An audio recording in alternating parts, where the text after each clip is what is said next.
everybody to another amazing edition of the USFL Podcast. And we're live, baby, for SummerStock II here at Benson Hall of Fame Stadium for the what, guys? USFL Championship, the baby. USFL Flippin' Championship, baby. You know what they say. It's a good day. It's a great day. And quite frankly, it might just be the best day ever. But before I get started, I would be remiss to announce my man who we've been through hell today, buddy. Hell and back. Yes, we have. My man, Zach Kyleman. How you doing today, my friend? I'm great, and as you told me leading into this, because as we were, I don't know what I said, so it might be good or bad. No, it's good. It's good. Good. Because I'm happy to be on air, because I get to not focus on some of the stuff that I'm running around town for or throwing my glasses at. So. It wouldn't be, Zach, would it be a party without a technical difficulty? So far, it's par for the course. So, you know, course. you're right. You're right. Now, this guy, you might not see him. You might have to get him a booster seat. This is my man, James Larson, MVP of the Newsroom crew. How you doing today, my friend? I couldn't be doing any better. We're here at the freaking USFL Championship. We've waited how many days for this? How many weeks? How many months?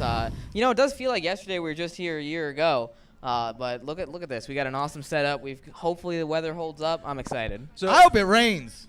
Oh, good for you. After everything we went through to set this up, I'm not sure how you can say that, but you do you, my man. Well, I've lost my mind. Do you? Look, it's funny. You're talking about last year's event. So first things first.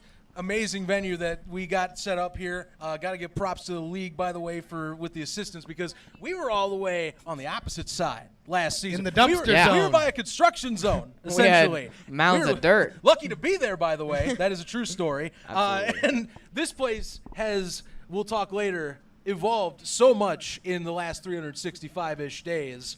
I'm blown away. I haven't been back since. The only thing I've seen on the ground is our buddy Ducky, who will be on later. Maybe we'll ask about that too. But it's incredible. This is an incredible-looking facility. They're not even done yet. They still have to build an indoor water park. Well, and we haven't even announced this. We have a representative from the Hall of Fame Village coming on later today to tell us all about it. What? Oh, I was just, never mind. Yep, no, sign you up. Got it.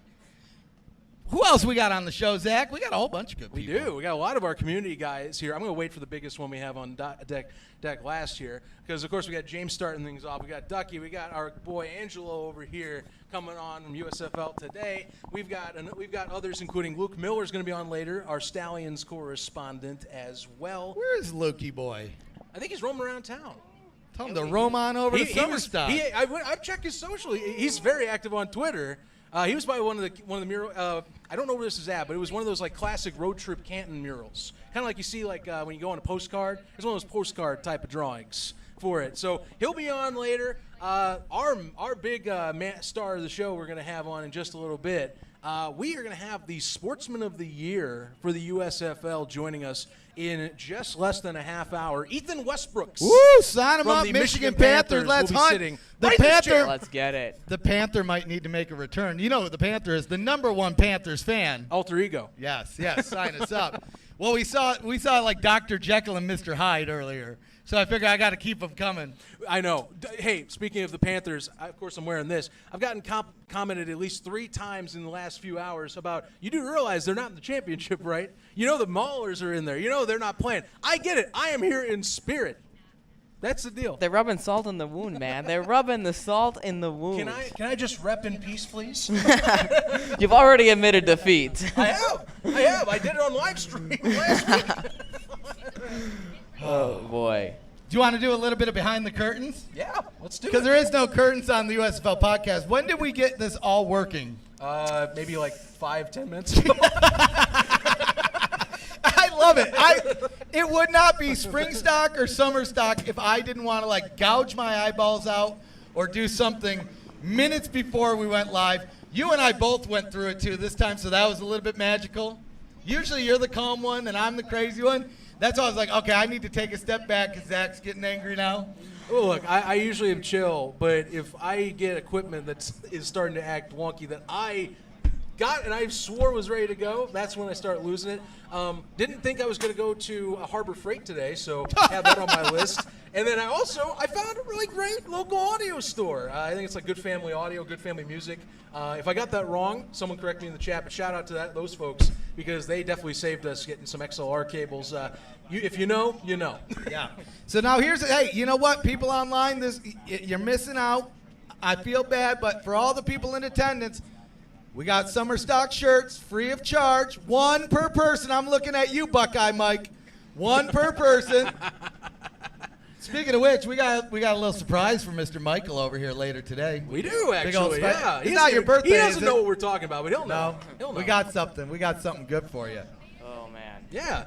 So James, we're wasting all your time on the intro here. Hey, we're good. Newsroom crew, MVP of the newsroom for at least, I don't know, probably the last 2 years, but definitely this year. There's a lot of MVPs in newsroom, man. There's so many people. But you're the MVP. I'm personally just blessed to be a part of this awesome community.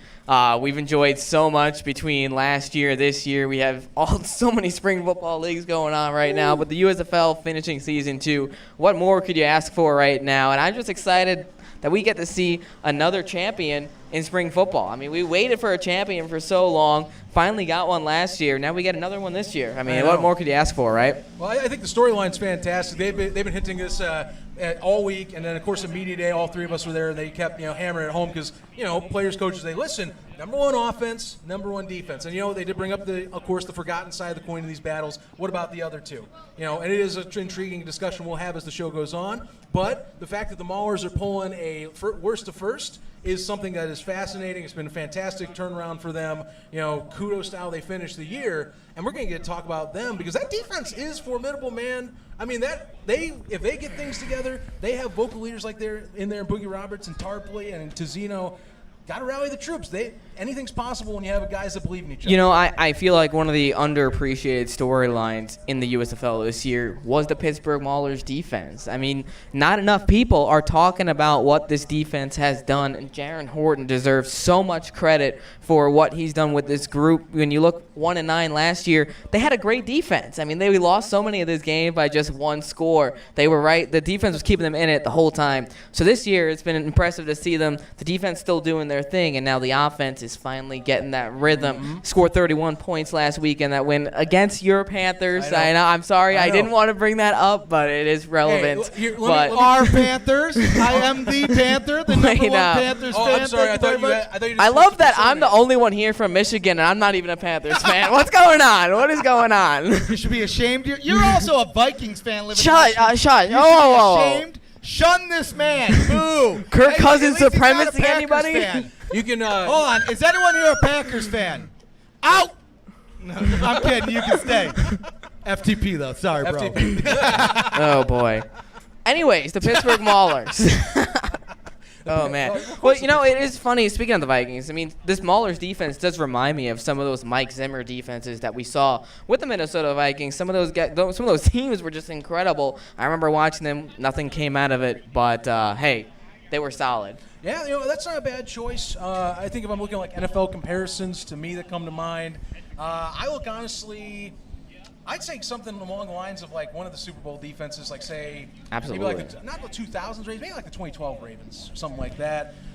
You can go with, to me, I think that the Denver Broncos from recent years, in terms of just the fact that that defense in particular. Remember, that was Peyton Manning's last season in the NFL. Wasn't a pretty year.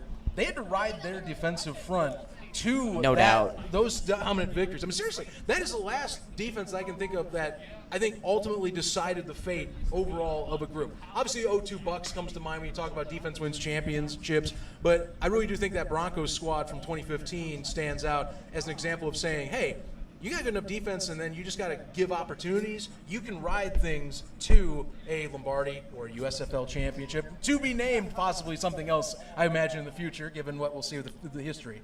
Right, and I think what will be really intriguing to watch in this game is Birmingham. They've got the number one offense, right? And if we remember a few years ago, well, actually, This is almost 10 years ago now when Seattle and Denver played. Yes. Number 1 offense, number 1 defense. What happened? Seattle whooped them. Like, it wasn't even close. It was like, 43-8 or something along those lines? Yeah. So I'm not saying that's going to happen today, but it'll be interesting to see, how this defense approaches just the magnitude of what Alex Magoo, Mr. MV Magoo himself, brings to the table. Well, you know what? This is interesting too. I can't remember where I saw this earlier. I knew the stat, but I never thought about the stat.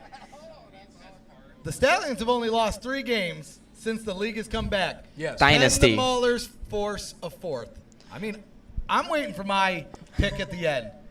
You think Maulers could do this? I know they seem to be the underdogs. You know what? Here's the thing: is you can never count the Pittsburgh Maulers out. We talked about this in the press conference yesterday. They were 2-6 after Week 8. They had that heartbreaking loss to the Houston Gamblers. The air was sucked out of the room. It seemed like their season was over. But what did they do? They won 2 straight games. They beat Michigan. They beat New Jersey. They somehow managed to win the division. That was just another whole discussion for another time with a 4-6 team winning the division. Besides that, they did what they had to do to make the playoffs. They make it to the championship, and here they are. I mean, this team, even when they were 2-6, they were underappreciated. It was just they never could get the job done in the fourth quarter, and since then, they've been able to do that, and I think that's why they have so much success.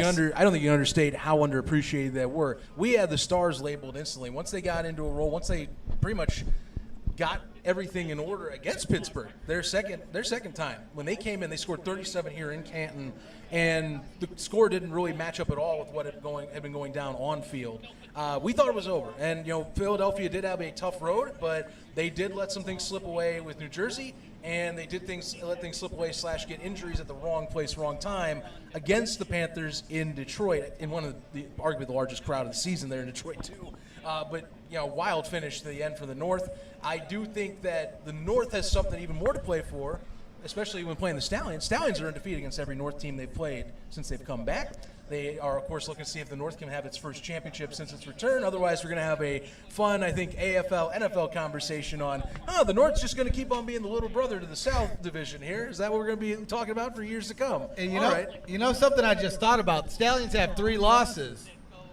2 of those, all in, baby. All in Houston Gamblers. Boo-hoo, Pony Boys. They should be so happy, the Gamblers. Well, I guess they couldn't fight here, but that division, Ooh, man, I'm feeling good.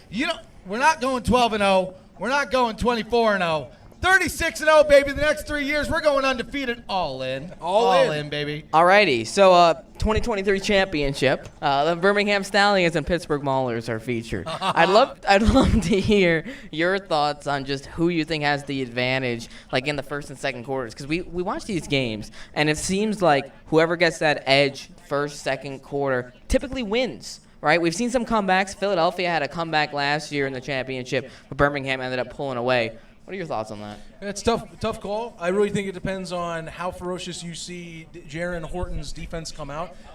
As we've seen against Panthers last week and in several other contests, they rally, of course, on getting defensive pressure on the quarterback, but especially the turnovers, which is something that, as much as we do enjoy watching the Stallions' offense, it isn't always clean. It does run into troubles where we've seen fumble issues this year. We've seen issues with really just ball handling in general. I mean, there's only 5 interceptions that Magoo's thrown all season. So it's really come down to just ball carrying ability, making sure that you're playing safe football. And if you can get stops, I think that's the thing. If you can get that defense rallying around themselves and going, hey, we got this. Like, we've stopped the MVP of the league, who, if we can get 4 and outs and slow these guys down, get them off their rhythm, then we'll be good. And I think it's going to be more of a case you watch later first quarter to second quarter.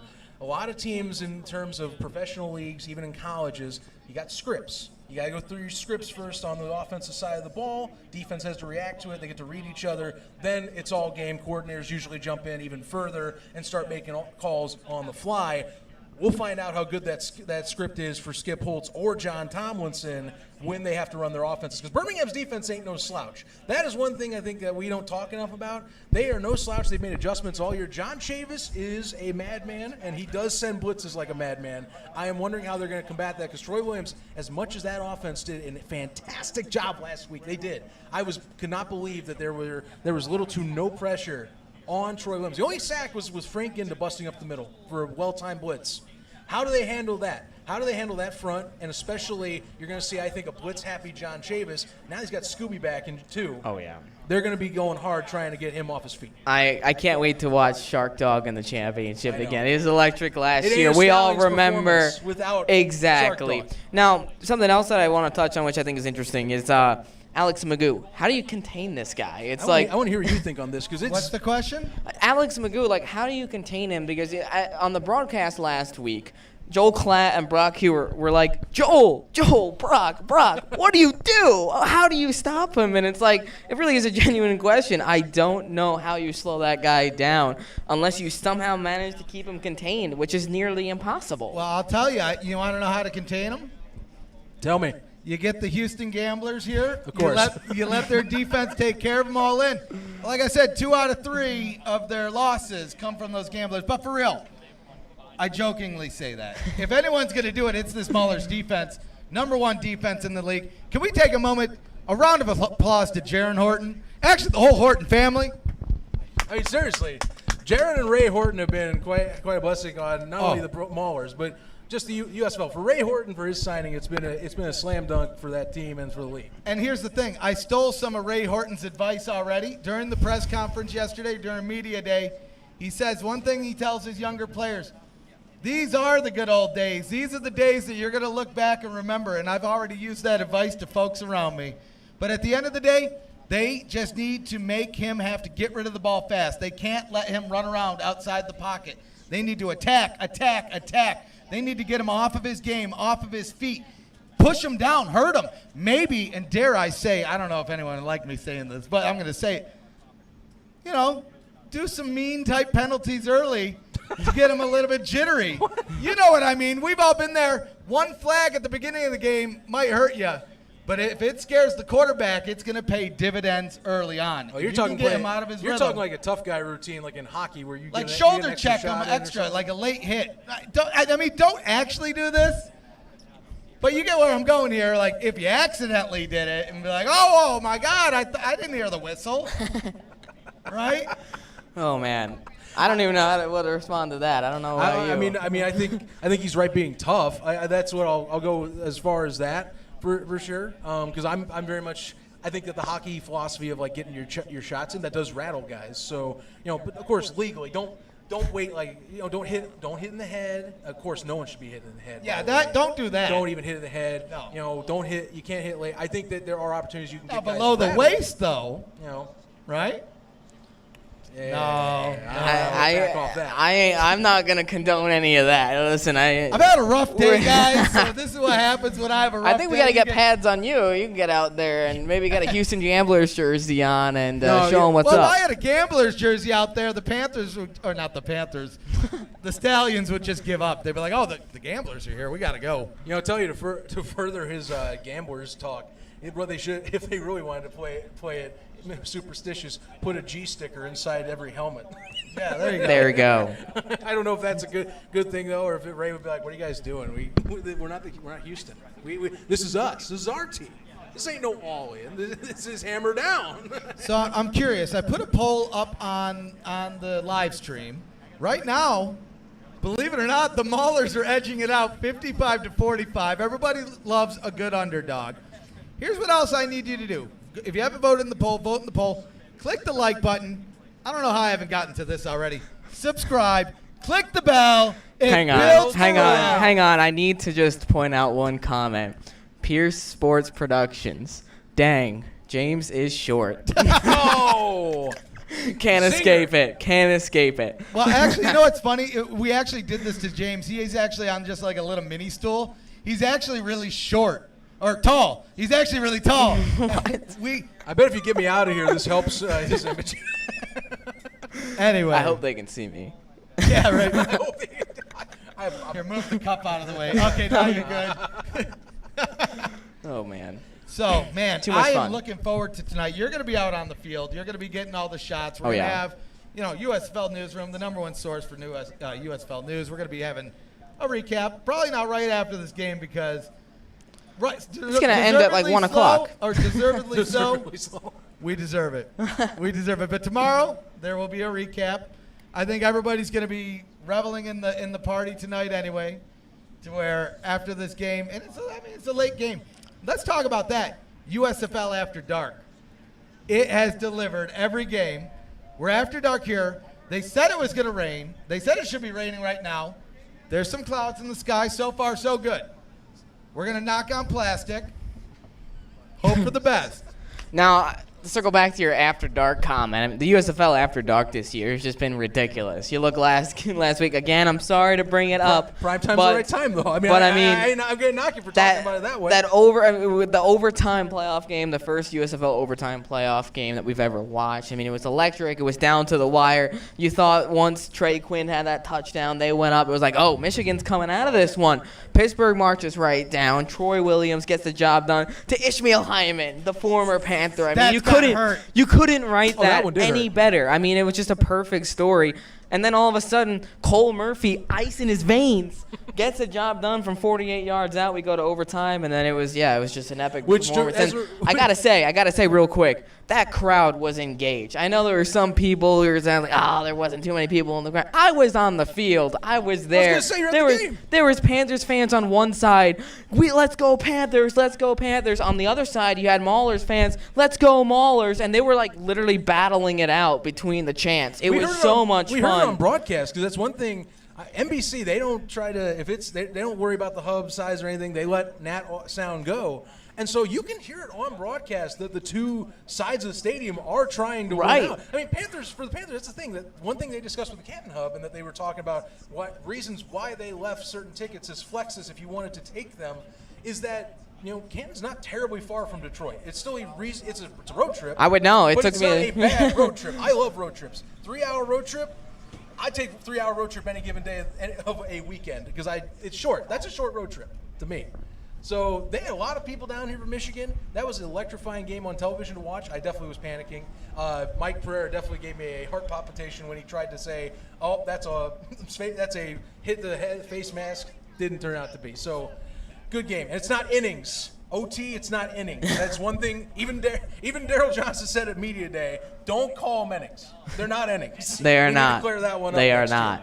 It's a shootout. But yeah, and After Dark in Canton is really just a vibe because we had that overtime game a few weeks before then. Philadelphia against Pittsburgh, 37-31. That one came down to the wire. We had a Joshua Simmons kickoff return for a touchdown. We had Corey Coleman going crazy with Case Cookus. What more could you ask for? I mean, this whole season, we could go on and on and on just about how special it's been across the board, and I'm just so excited to see what happens tonight. And I know. Hopefully this rain holds up. It's going to hold up. Everybody, here's what I need everyone to do in the chat. Prayers in the chat. Prayers in the chat for the rain. Prayer emojis in the chat. Everybody else here, do whatever it is you do. No rain. Rain. Here. Rain, go away. Come back another day. Is that how it says it? Yes, it is. All right. That exact song. Yeah, in the chat, instead of calling me short, please do that. I'd appreciate it. And like the video.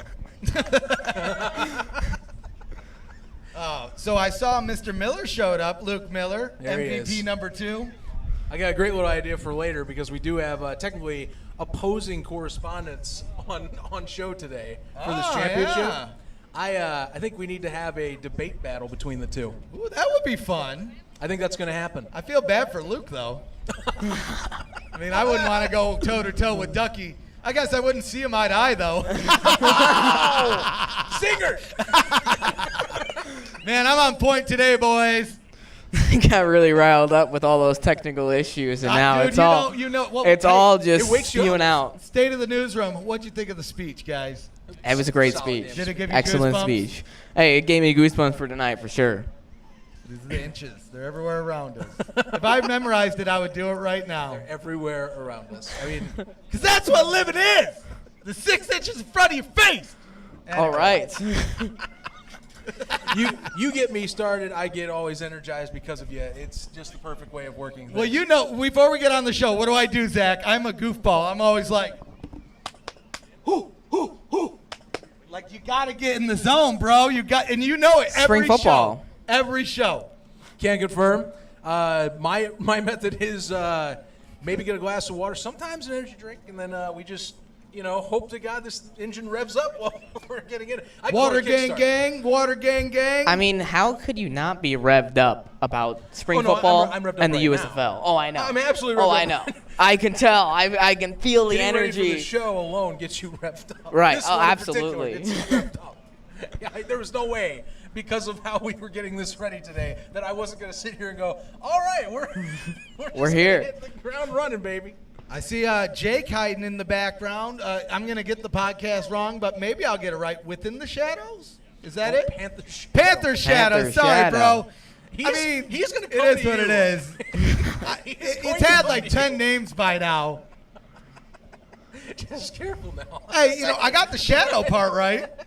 At least I didn't say I have to something. defend my guy because we are the loyal Panthers bunch and crew out here as well. Look, we had a rough last week, so I got to get it right. As much as I want the Panthers here, I'm actually I feel better for Jake because if they lost, dude, I don't even know what would go down in this stadium. I saw what happened in the Discord. By the way, check out the Discord. Yeah, link Not in down in there. the It's not in description. I there. mean, the Discord, I talked about this last night. It's the greatest thing I accidentally created. I love the Discord. It's such like a different reality. And I love it. We have so many guys from our Discord here with us. Look at the crowd, man. All these We're people. I getting- recognize so many Showing of up them. slowly but surely. You know what it is, though? It's the biggest party of the summer, SummerStock II. We were joking about, because we're already talking about Spring Stock 3. We might have some boxing events. We'll have to see. We'll have to see how much I train. Because I got a couple folks I'm going to challenge. I know that. Will they show up? No. Because they're going to be scared of the ref. Me and James will be we'll be the sponsor and trying to push the event. I'm There gonna we be go, the there we fighter go. And the referee. Automatic win. Right on. That's how you got to do it, right? Them connections, load up the ring. Here we go. Oh, boy. It is going to be a fun night. It's going to be, like I said, a good night, a great night, quite possibly the best night ever here at Tom Benson Hall of Fame Stadium at the Hall of Fame Village for the 2023 USFL Championship. And I mean, if we look back, you've been with the newsroom crew a couple years, but it was probably a year ago today when that's when you grabbed the ball and run with it, bro. You got on the field. We were in the locker room partying, like getting the shots of all shots. Like, what is the last year been that was like for a you? life-changing day. I mean, I'm so privileged to be back here. I'm so privileged that day happened. To have the Arizona Cardinals use one of my photos last year of Victor Bolden was that's pretty insane crazy. right there. That like to me is that I still don't believe that happened. I clearly remember I was at work scrolling on social media on break, but I was at work and I almost dropped my phone. I was like, holy crap, that's my photo. So, man, just humbled, privileged to be here, and appreciate all the support of everybody, of the USFL Newsroom, the podcast, and everyone else involved. I'm blessed to be a part of this community, man. Stop the presses. Yes. The food has arrived. And this is shout out because this wasn't even us. Do you mind if I use your name? Okay. My man Peter and his wife Pat, right? I got it right? They hooked it up with the Italian deli over here. And Round they of came up applause from for Houston. the MVP of SummerStock That 2 is. right here, my guy. Came all the way from Houston. You know what they say? All in, baby. All in. MVP. See, I'm glad we're getting I've seen plenty of people from all different fandoms right now. Obviously, you got Stowns and Maulers. Plenty Yeah, of look at Panthers this. guys coming down. Like I said, we got Peter here and representing the Gamblers here. I know you are too, Carter here. Well, this mean, is all in. incredible. You've got Maulers, you got Panthers. I'm seeing the Generals. I'm seeing the Gamblers. We're getting everybody out I'm here. also glad we're running into familiar faces from last year that we met either at Canton at the first edition of our tour with Canton, or just going and being here again in person. That's what I think is really special when I get to meet up with folks that we've had chats with in the past. So actually, I'm looking at the chat. So Matt Kraft actually has a good point. Somebody said, did somebody give the ref too much coffee today? Actually, in fact, for the first time in months, I drank coffee. I drank like a quarter or a half of a cup.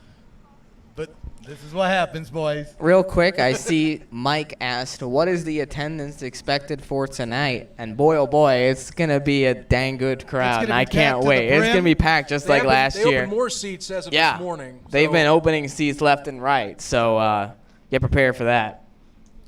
It is going to be a magical night. Nah, I'm not gonna hope. It's gonna be a magical don't say night. hope. It's gonna be a Say magical is. night. The answer's always yes. The answer is Amen. always yes. Amen. Good point. Thanks for calling me on my stuff here. Gotta keep you in your where you're at, man. You know, it's funny. As I'm sitting down, I just keep popping into my head of all the things that were like going wrong today. We legit didn't get chairs until like 5 minutes. That's what I was saying. we went on. We're ready to just kind of squat and do that. I you would- know? I mean, well, we you could've guys would have probably squatted. stood. I would have stood. Let's see. Yeah, you probably would have fit. I'm on a delay here. No, well, you guys would have had an air squat. I would have had to stand. Just So wait we'd for the all be delay. on the Let's see how same bad level. this There we would have go. been. Here, I could probably pull it up here. Let's see. Oh, it would have worked. I'm actually going to stand. You guys sit down like little girls. This is Okay. better. Oof. Oh, Zach taking a phone call mid-show. Who we got? Oh, sorry. It might be important. I'm not going to call that out. So, James, you want Yes, to take sir. a phone call on the show, too? I'm good. Now, I think what we should do pretty soon is Yeah. we have a little something special Oh, to a give little away. surprise? We might have a little special surprise. Yeah, I'm gonna come. Buckeye Mike, would you mind coming over here with me Perfect really timing. quick? This is great timing. So if people don't know Buckeye Mike, you got to get familiar with this Well, guy. He's hold one of on. our You say Buckeye Mike. or USFL Mike, Mike. Generals I'm in the Mike, Discord. It's Stallions USFL Mike, Maulers Mike, Breakers Mike, I think we had. We had all the mics. Well, the only As he one we holds a didn't have mic. is There you go. Bandits Mike. Yes. I don't think you were ever Bandits Mike. That would because you weren't here last No, year. They no. don't exist right now. Why would Okay, I be all a right. fan of a team that does not exist? So how far? Real quick, how far did you drive out? 2 hours. 2 hours. 2 hours. And you came here to watch the USFL Championship, correct? Yes. And you to came hang out with my here friends. to hang out here at SummerStock. So, man, I'm so happy you came out with us. And I've got a ticket for you for tonight's game. So, congratulations. You're going to the USFL Championship, baby. On Sign behalf you of the up, buddy. newsroom, on behalf of the podcast, Buckeye Mike is going to the USFL Championship tonight. Enjoy your ticket, buddy. I'll see you at the game. one Now, quick- real quick, I'd love to hear what it means to you to be here with us, with this community, and to be able to watch your first USFL Championship in person. So I'll be honest, I didn't even know the league existed last year. And I happened to be scrolling through YouTube at one point. And what do I see but a video with the ref and Zach? And I was like, this is interesting. Click. And first thing I hear is the intro, and I'm like, okay, starting to gravitate, okay. And they said Discord, and I said, let's try it. And honestly, because I'll tell you, mostly out there, because everyone that's here knows about the Discord. This Get in the Discord Discord. is the most important piece to this entire thing. It most certainly is. The Discord, the fans and the people in this Discord know football. Yeah, they have hot, crazy takes, but that's part of the. It's that's part of the show, game. isn't it, Mike? We just know how to have fun. You know what they say? Girls aren't the only ones that want to have fun, son. Absolutely. Mike, thank you for coming on. Wait, hold on. One more question, real quick. Uh-huh. You mentioned the Discord. I got to know. Who's your favorite person in the Discord? You really trying to throw me under the No, bus I want to like know. that? There's a right answer and a wrong answer, and I want the right answer.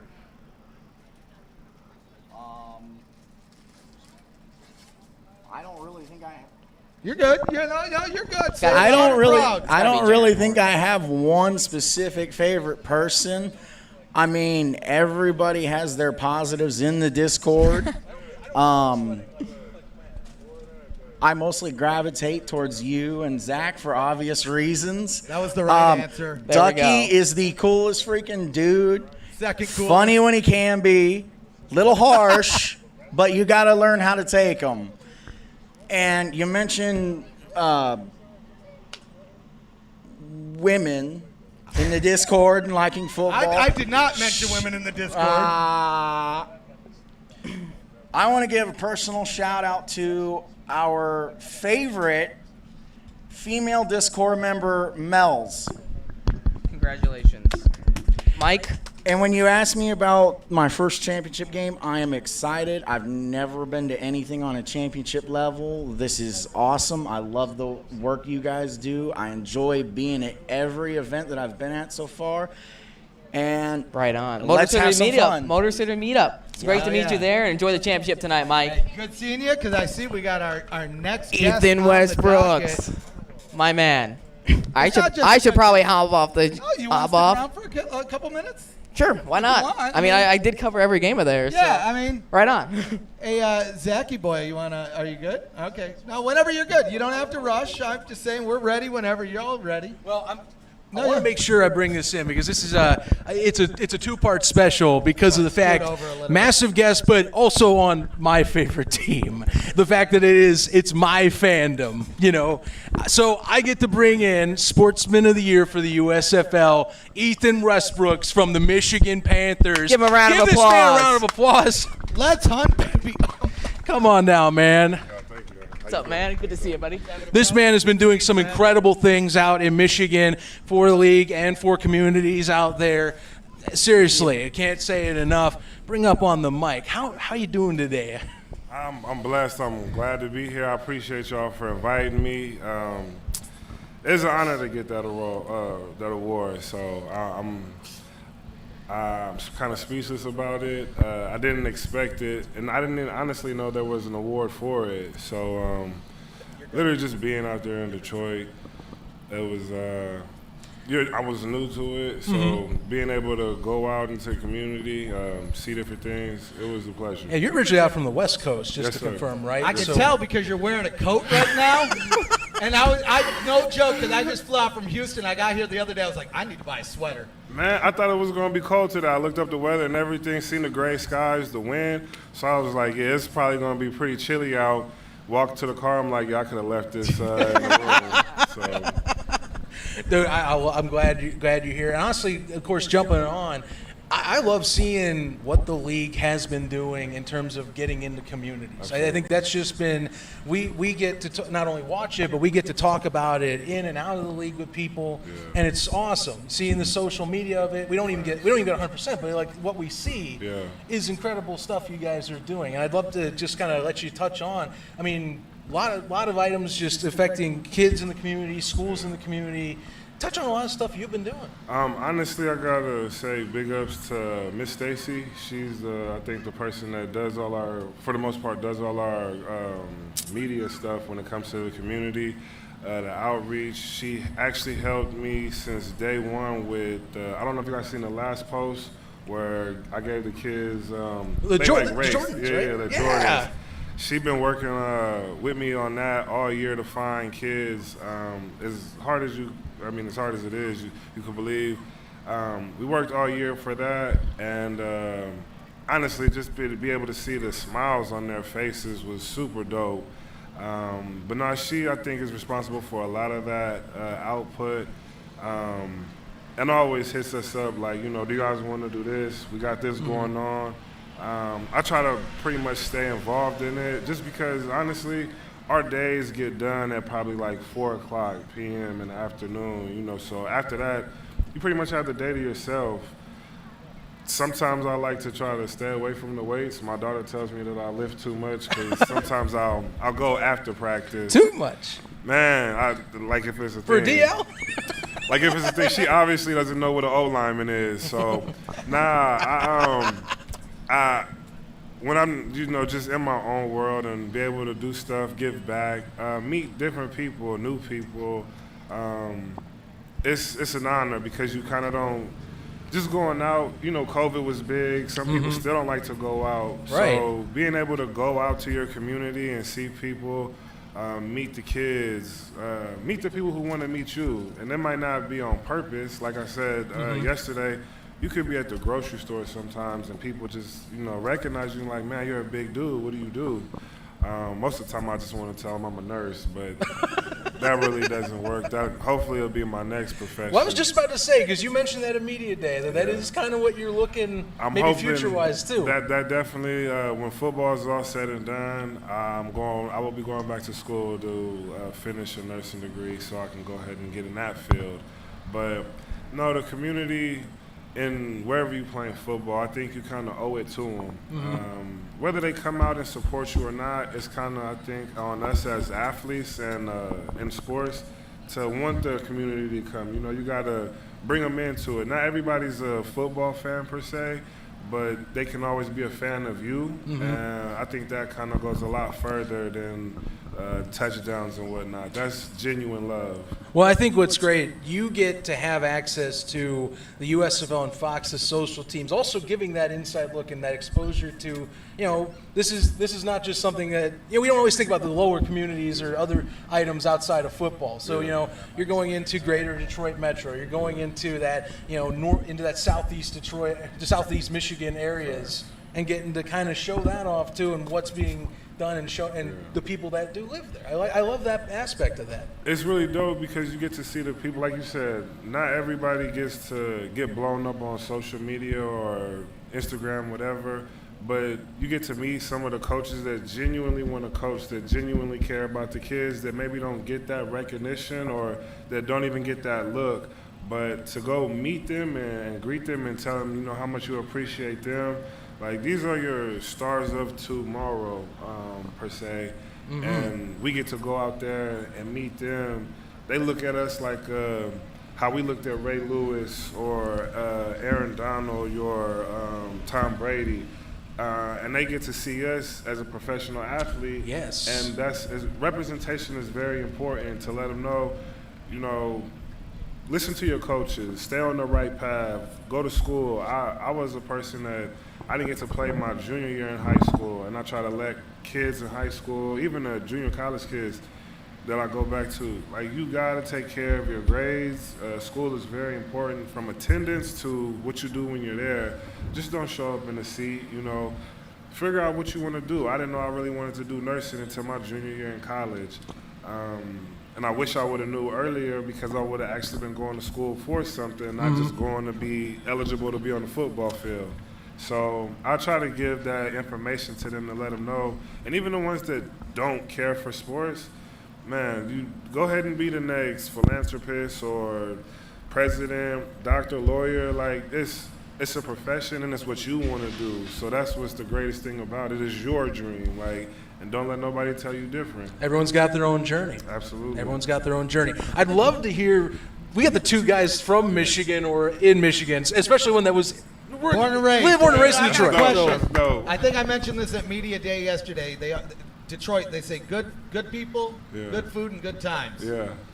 Best place you've eaten while you're out there? Best place I've eaten would probably be the Jagged Fork. That was right across my apartment in Ann Arbor. I didn't get to go to Detroit much as far as like eating and wise, but a couple other of my teammates said it's like super good barbecue spots. I'm more of a seafood guy myself. Oh, okay. I am, but honestly, I was so blown away by the view that you guys have downtown Detroit, to Canada. It's insane. Like, to be able to wake up and see another country right across the water, hands down, y'all probably have the best view that I've seen in the States. So, like, I love it. That's beating Florida's beach. You know, you see the views of the sun coming down. But man, to see a whole other country on the other side, and it's pretty dope. That bridge is. I got buddies that have done that. Like, they'll jump and do the Canada-U.S. thing from Detroit, and that's the same. They bring that one up too. Like, it's a travel piece of being basic about it. But I don't know if it's just because I'm from the Bay Area. We got the Bay Bridge, but you guys' bridge going from Detroit to Canada, it's pretty amazing. Unreal. So, James, you got any thoughts, questions, comments? I mean, you've been on the sidelines of these games. I enjoy seeing you on the sidelines, getting those shots for you. Make sure, I don't know if I've sent you them yet, but I will definitely get you those sometime today, if not. Appreciate it. But I love to hear, you obviously were engaging a lot with the fans. Yeah. There were two guys that got those shirts. Those guys are my bros, man. They wanted me to get pictures of them every week. I meant to wear that T-shirt. But I love to hear just your thoughts on the fans in general, and also just interacting with those two guys who just were there every week. Man, to be so honest, from the NFL to college, these are some of the dopest fans that I've actually got to play in front of. That last game that we had at home, you could have swore it was a Super Bowl game. I wish I was there. These guys Oh, were. it was a blast. It was- Shout it out was to everyone insane, that was man. at that Panthers game. Sign them That up. was definitely dope. It reminded me. I don't know if you guys seen the LA and the Chiefs game. That was like the highest viewed 2018. Yeah, you're talking that 54, 51. Yeah, exactly. Yeah, So- LA Coliseum. I played in that game, and that's where like that last game that we played at home brought back memories like that. Like gave me those kind of like support. Like it was dope. The fans, hands down. And those two dudes, like, follow them on IG. Like, I had to shout them out the whole nine, because that was love. You rarely get personal gifts that make you be like, yeah, this is a keeper. I can't give this away to my sisters and let them wear. Like, that was personal for me. It was super thoughtful. I know people will say, it was just a T-shirt with a pic, but they didn't have to do it. That's why I had to get their autographs on it. I thought it was amazing. Yeah, that's memories right there. Absolutely. I mean, I'd be the same way. Absolutely. You know? It was one of the, if not the best gift I got from a fan, hands down. Well, I love that story. I think that just kind of shows. We're getting more and more dedicated folks following this league, following the stars of this league. That's the thing I think we talk about a lot is, there are guys in here that we're seeing that are getting their own base of people that they want to check out and talk to. They were chanting. I think I was on the sideline, and other team we were playing, quarterback threw the ball out of bounds, and I caught it, and they started chanting Westbrooks. I was like, yeah, man, these are some of the best fans in America right here. That's why I'm talking. I didn't even do nothing on the field but caught a ball, and they just paid attention to it. I mean, they was bringing gum. It was like, Westbrooks, what you want next week? It was Detroit or Michigan Panther fans are phenomenal. Hands down, best fans in the league. Like, it's not even close. There's no question. Like, I we agree. definitely. Oh, no, man. They call me the Panther, the number one Panthers fan. I know all about it. We got the best fans, hands down, and I think that'll be it for a long time coming. Our history is obviously richer than everybody else's. Our fans are obviously better than the rest. Where the USFL is going as a whole is super great. It's been an honor and a pleasure to be able to play in this league again. I had to let Daryl know that to be a part of this in the early stages is very appreciated. It's an honor. Mm-hmm. Love what you've been doing. Love doing it on and off the field, honestly. That's what I'm trying to say. I want to get your opinion on this because it is championship weekend. I know for you and I, really awkward memories last week, but we have to move on as we just were talking about. Definitely. We roll with the punches. Yeah. How do you look at this for yourself, this contest? I mean, you played against the Maulers last week, so you would certainly know, at least that side, at least the offensive side, how they've been doing. As far as the Maulers? Well, either one of them. You played both teams, but I mean, you have the freshest memories last week. So. To be honest, the Maulers, I think honestly, man, I know one of the players came out and said they're not an underdog, and I guess that's one way to look at it. But their defense is, I think you give credit where credit is due, and that defense is pretty insane, man. They keep the team up, right? They keep them in the game. They bring them back. And then they also give the ball back to the offense, which in turn makes plays. I mean, clearly they're scoring, so you got to respect them on both offense, defense. I know my boys is playing on special teams. I think they got Trey returning.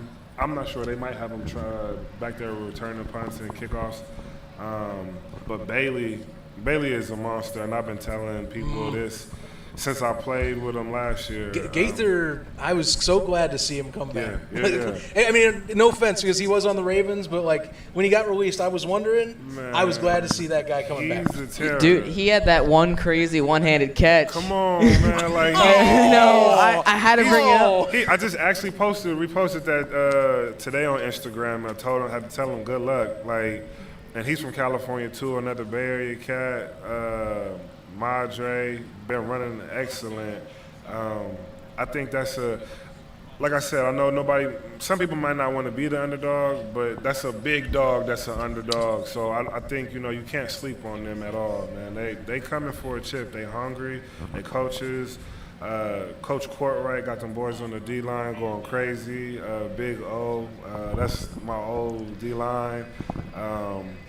it's big shots out, big salute to him. I wish nothing but the best. Like, Coach Courtwright, hands down, I think as long as the USFL keeps getting coaches like that to coach in this league, man, you'll have cats like me and others will definitely come flocking to want to play in this league. Now, I'd love to add on that because you joined the team late last year. Yes, sir. When they still had Jeff Fisher, and then he left in the offseason. Mike Nolan comes in. I'd love to hear your thoughts on just what that experience was like for you transitioning coaches and just the overall experience with Mike Nolan at the helm this year. Man, first off, Jeff Fisher is like one hands down, not even just coach, but one of the best real people, real dudes that you can get coached by, be a part of. He's a solid individual, and from the Rams to the Panthers, I have nothing but the best of memories and fondest memories. Thanks,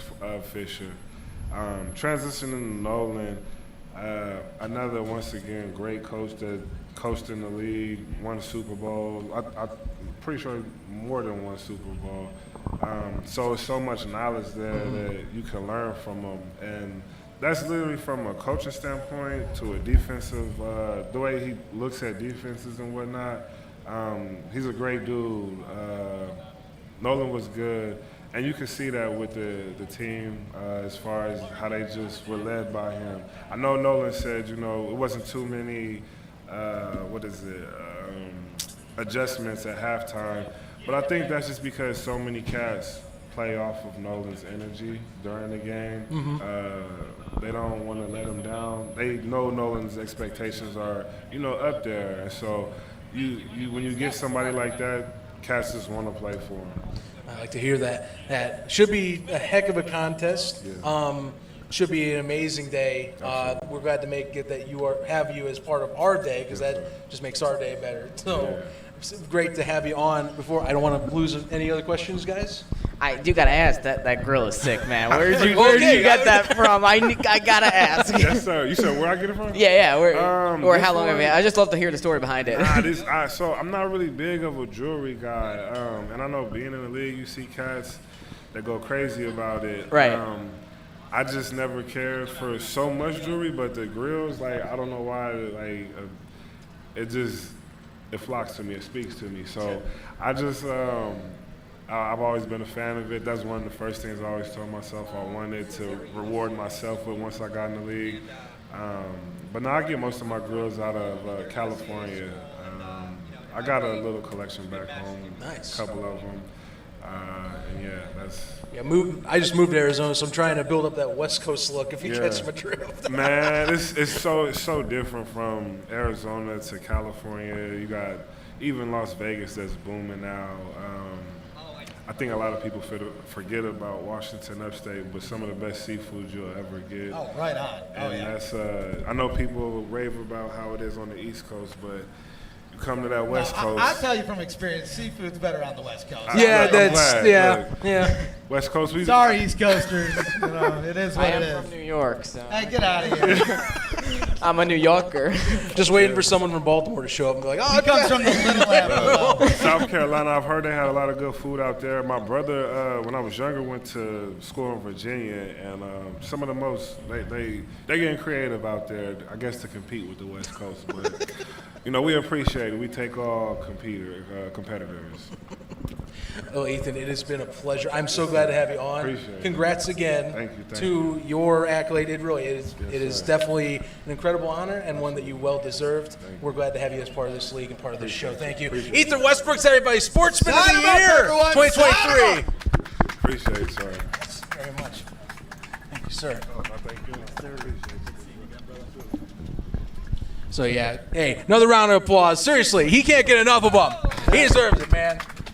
So, Zach, I think what we'll do here, let's take a quick intermission, just so we have a chance. Well, I see this incredible food, so that's part of it. Food out here. We got. I think it's time to get the short guy off and bring another short guy on. Yeah, there you go. There you go. Because we still got a couple folks coming up. We got community legend Ducky. We got our man Jake from USFL Shadow. Panther Shadow. Panther Shadow. I thought it was within the shadows. No. Or USFL Shadow. Panther Anyway, Shadow. we also have a representative from the Hall of Fame Village that's going to tell us all about this wonderful place that was so nice So sweet to let us borrow this spot. I mean, we had a couple hiccups, but nothing too bad. I mean, we're here. We're ready to roll. Let's do a quick intermission, and we'll probably be back maybe 10:15 at most. Sounds good. All right. Thanks for having me on. Hell yeah.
That might help. Hey. It wouldn't be a live stream without a technical difficulty or two, and we've had, like, I don't know, more than that. Mazel tov. I'm feeling good. You're feeling better after some food? Cause Yes, I am. I'm more needed something I'm to more eat. calm. I get hang on, let's do some ASMR here. Ooh, I like that. Red Pop. I don't know if mine works the same. I tell you what, from moving out to Arizona, this is one thing I miss a lot, is access to Faygo. There's not as much, if any, out there. It does exist. There is a QT, a quick trip over on University Avenue by my old place of work. I can't remember which street, and there's a QT every corner, so good luck. But it does exist. But you just have to hunt for it. Well, I'm glad to have that. I'm glad that I got a little bit of food. This Italian deli with the calzones and the subs are fantastic. Shout out to Peter and Pat. Peter and Pat did a great job. And I'll tell you one thing I love. I love that the subs, they did it the way I like it too. You got this pepperoni, salami, you got the mozzarella, you got the right dressing on there, and the giardiniera. Perfect combination blended into some Italian bread. Bliss. Absolute bliss. But it's time to get back into the game. Ooh, the show continues. Surprise guest, by yes, the way. very surprise guest. We Someone just that do things as it comes. and someone that's been on the show with us last year, you can say he is a former USFL champion. He's like, well, we'll bring him on. This is Andrew Squara. He is this year assistant equipment manager with the Stars. Last year, assistant equipment manager with the Birmingham Stallions, the 2022 champs. And I'll tell you, when I ran into you, I knew, I suspect you might be around because, I mean, hey, you're a big football fan like us. But, it's a nice treat to have someone in person that that I had a chat last year about with this whole thing. And now I get to chat about your experience post 8-team hub in Detroit. So how's it been? It's been great. I'd rather have been here with the Stars, but I don't mind coming and visiting and hanging out with you guys today. Yeah, I mean, without a doubt, it's been at least a wild ride on your side, for different reasons. If you're talking Stars, 3-game losing streak, but you also got to watch the Panthers at least take that chance and, luckily get in, I would say. For me, it was great this season because both in the North and the South, Week 10, every team was available to go to the playoffs. They were eligible, so they can do that. So you had games that, like we had in Detroit where it was winner goes in. Same thing here in Canton with the Generals and with the Maulers. Win, you're in. And that's what the best part about the league was this year. There was so much competitiveness. Everyone's going, well, the South was more dominant, the North. But I'm like, to have the ability to have every team available to go into the playoffs on Week 10, that's great for the league because you can, every game mattered. Mm-hmm. Well, compared to last year, because it was pretty much sealed not early, but definitely by Week 10. The best we had was who was battling for that number 1 pick. Then, like you mentioned, fast forward this year, you couldn't ask for anything more. Every game mattered going into the playoffs. Yeah, compared to last year where the game for that Week 10, that number 1 pick, and flip-flop to this year, both those teams were in the North Division playoff game. Right. So that tells you how quickly things can turn around in a season. What's your favorite moment of the season for you, it just being up there in that hub? I mean, it was definitely, of course, the biggest hub. I think I would say much of the challenges with the larger metro, but very ravenous crowds, and I think a lot of diehard nostalgia coming back out for the squad that I think had some of the most nostalgia in the USFL. That was kind of the cool part. I mean, granted, we were on the other end of it because we're the Stars half, but with the Panthers, when you get to see the old teams from 40 years ago who were champions in 1983 come back out, where you had like cheerleaders, former players, and then you also had Detroit personalities as well, because Calvin Johnson came to a game, a few of the Pistons, everybody within the community of Detroit came out for those games and supported them. And then you also had the tie-in with WWE and SummerSlam when Big E was there as our MC for every single game, kind of hyping up the crowd. They had that in the last week too, where it's like, that was the cool part about it. You can be, see how much the community of Detroit loved the Panthers. And they kind of didn't love us as much, but we're waiting for, when we get to go to Philly and we'll be good there. Yeah. So real quick, we're talking about Detroit. Correct me if I'm wrong. I think I remember you live in the Metro Detroit area, right? You're not there just there for work. You've lived there prior. Well, what I did was last year I lived in California and I drove out to Birmingham for when we had the hub down there. Stayed there for the 4 months in Birmingham. Drove up here to Ohio, which was great. We stayed in Cleveland and played their playoff games up here in Canton, which was fantastic. And then when I was presented the opportunity, I was like, well, I'm going to move to Michigan because I knew there was going to be a hub in Michigan, either with the Panthers or the Stars. And I latched on with the Stars after being with the Stallions last year. And it was great for me to be a part of the, living in Michigan.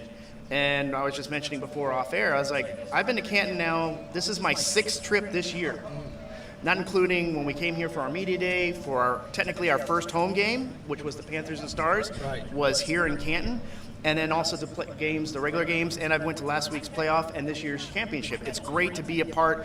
I mean, the community here in Canton is amazing. We love the facilities that are here. We love the people that are here. I mean, we keep on coming back. There's a reason why the USFL is enamored with the city of Canton. Let me ask you this. So I was wrong. So you are relatively new to Michigan. What's your favorite thing about living up there? I'm born and raised. I know. Well, the mayflies were not my favorite thing so far.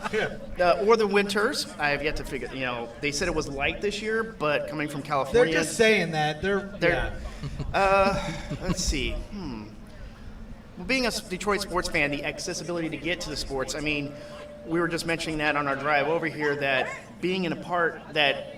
In our spare time, we got to go to a Pistons game, or we got to go to a Red Wings game, or us and our equipment crew, we went to a Tigers game on Easter. Just all hung out, had a nice day there, and that's what the cool part about it was. And like I said, kind of building from what we had last year, where everybody was in Birmingham. We still have that camaraderie between the teams, like between us and Michigan.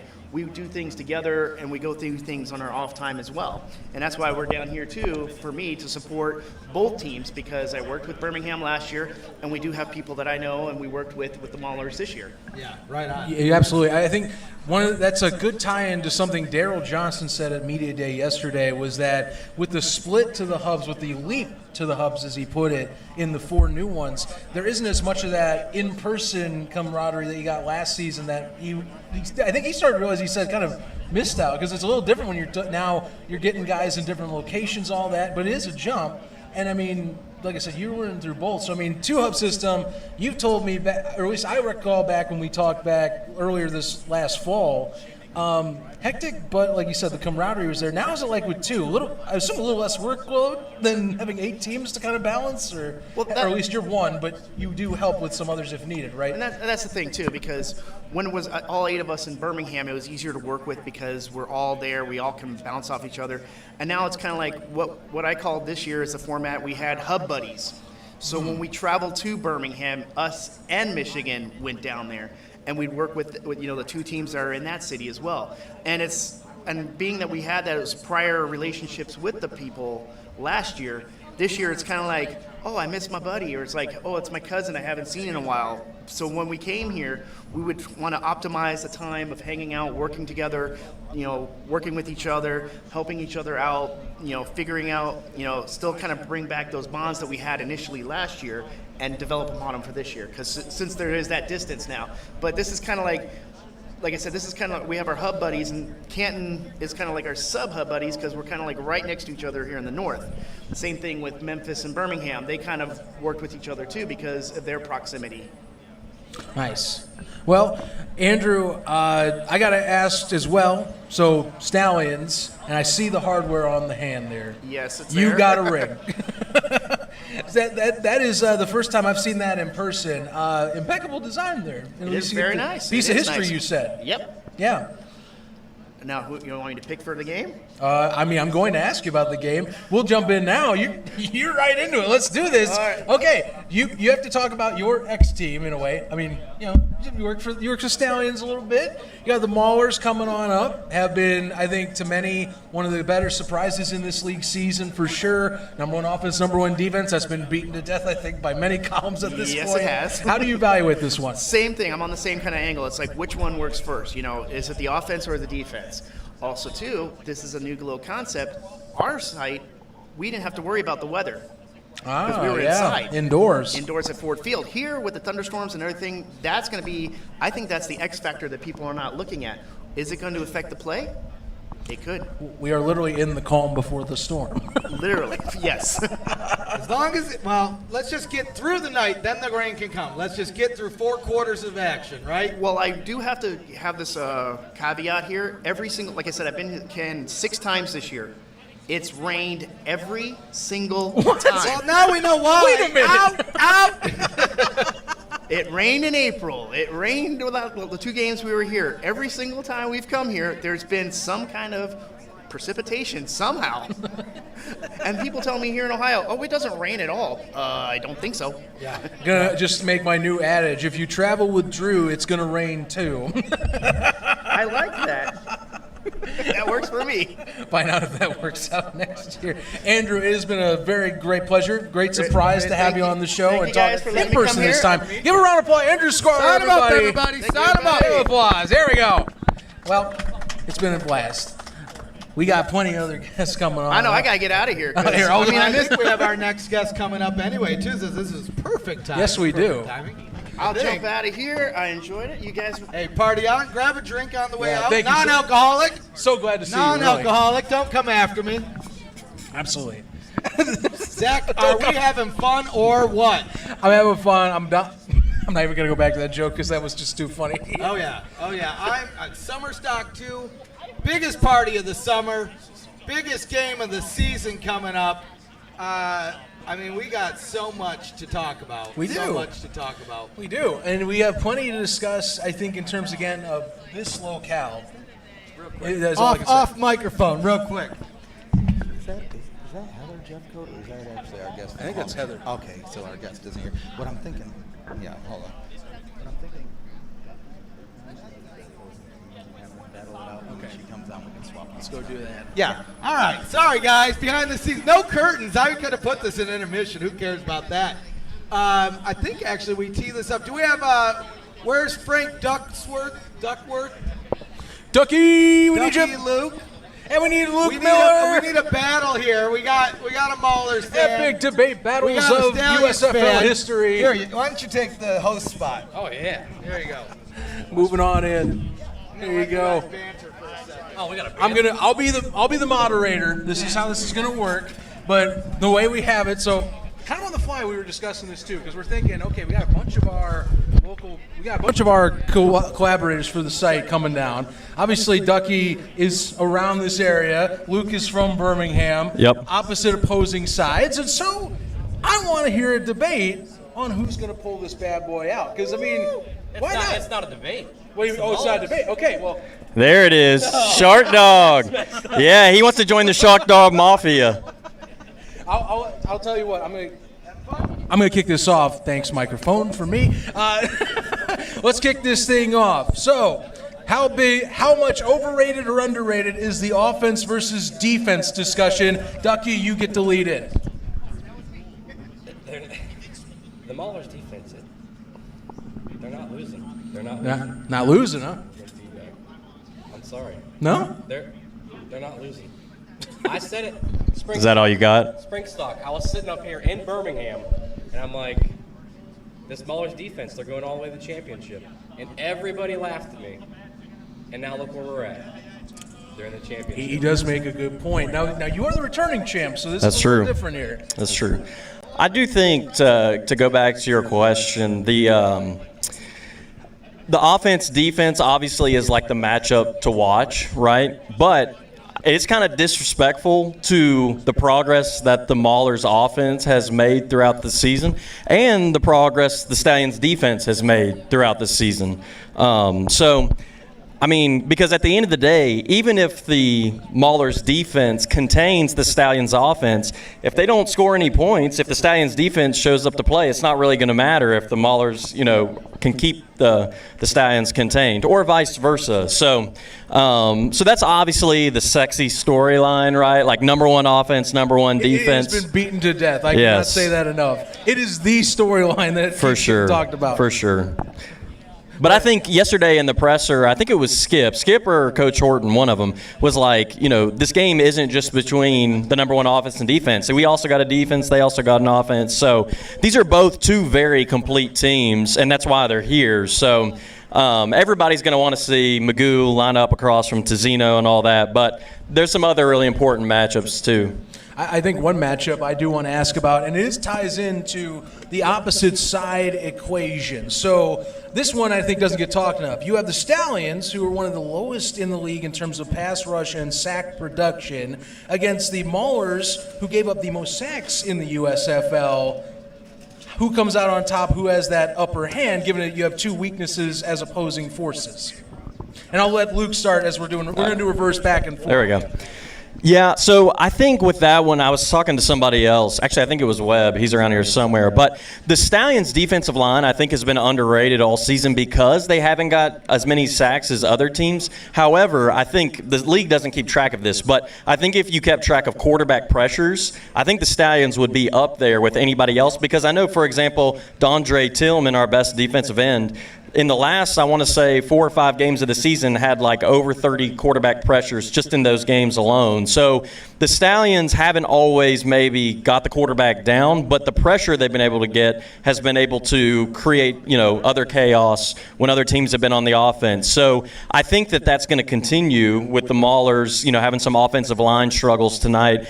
Doesn't necessarily mean we'll maybe get a ton of sacks, but if we can force Williams to be uncomfortable, make some bad throws, errant throws, that's all they really need to do. So I see this as more fascinating because both have had upward trends to kind of combat their weaknesses. Because last week, and this is more you and I in a talk, I'm shocked we had 1 sack. And I'm talking just one. Frank Ginda busting up the middle, hitting Troy blindside. That's it.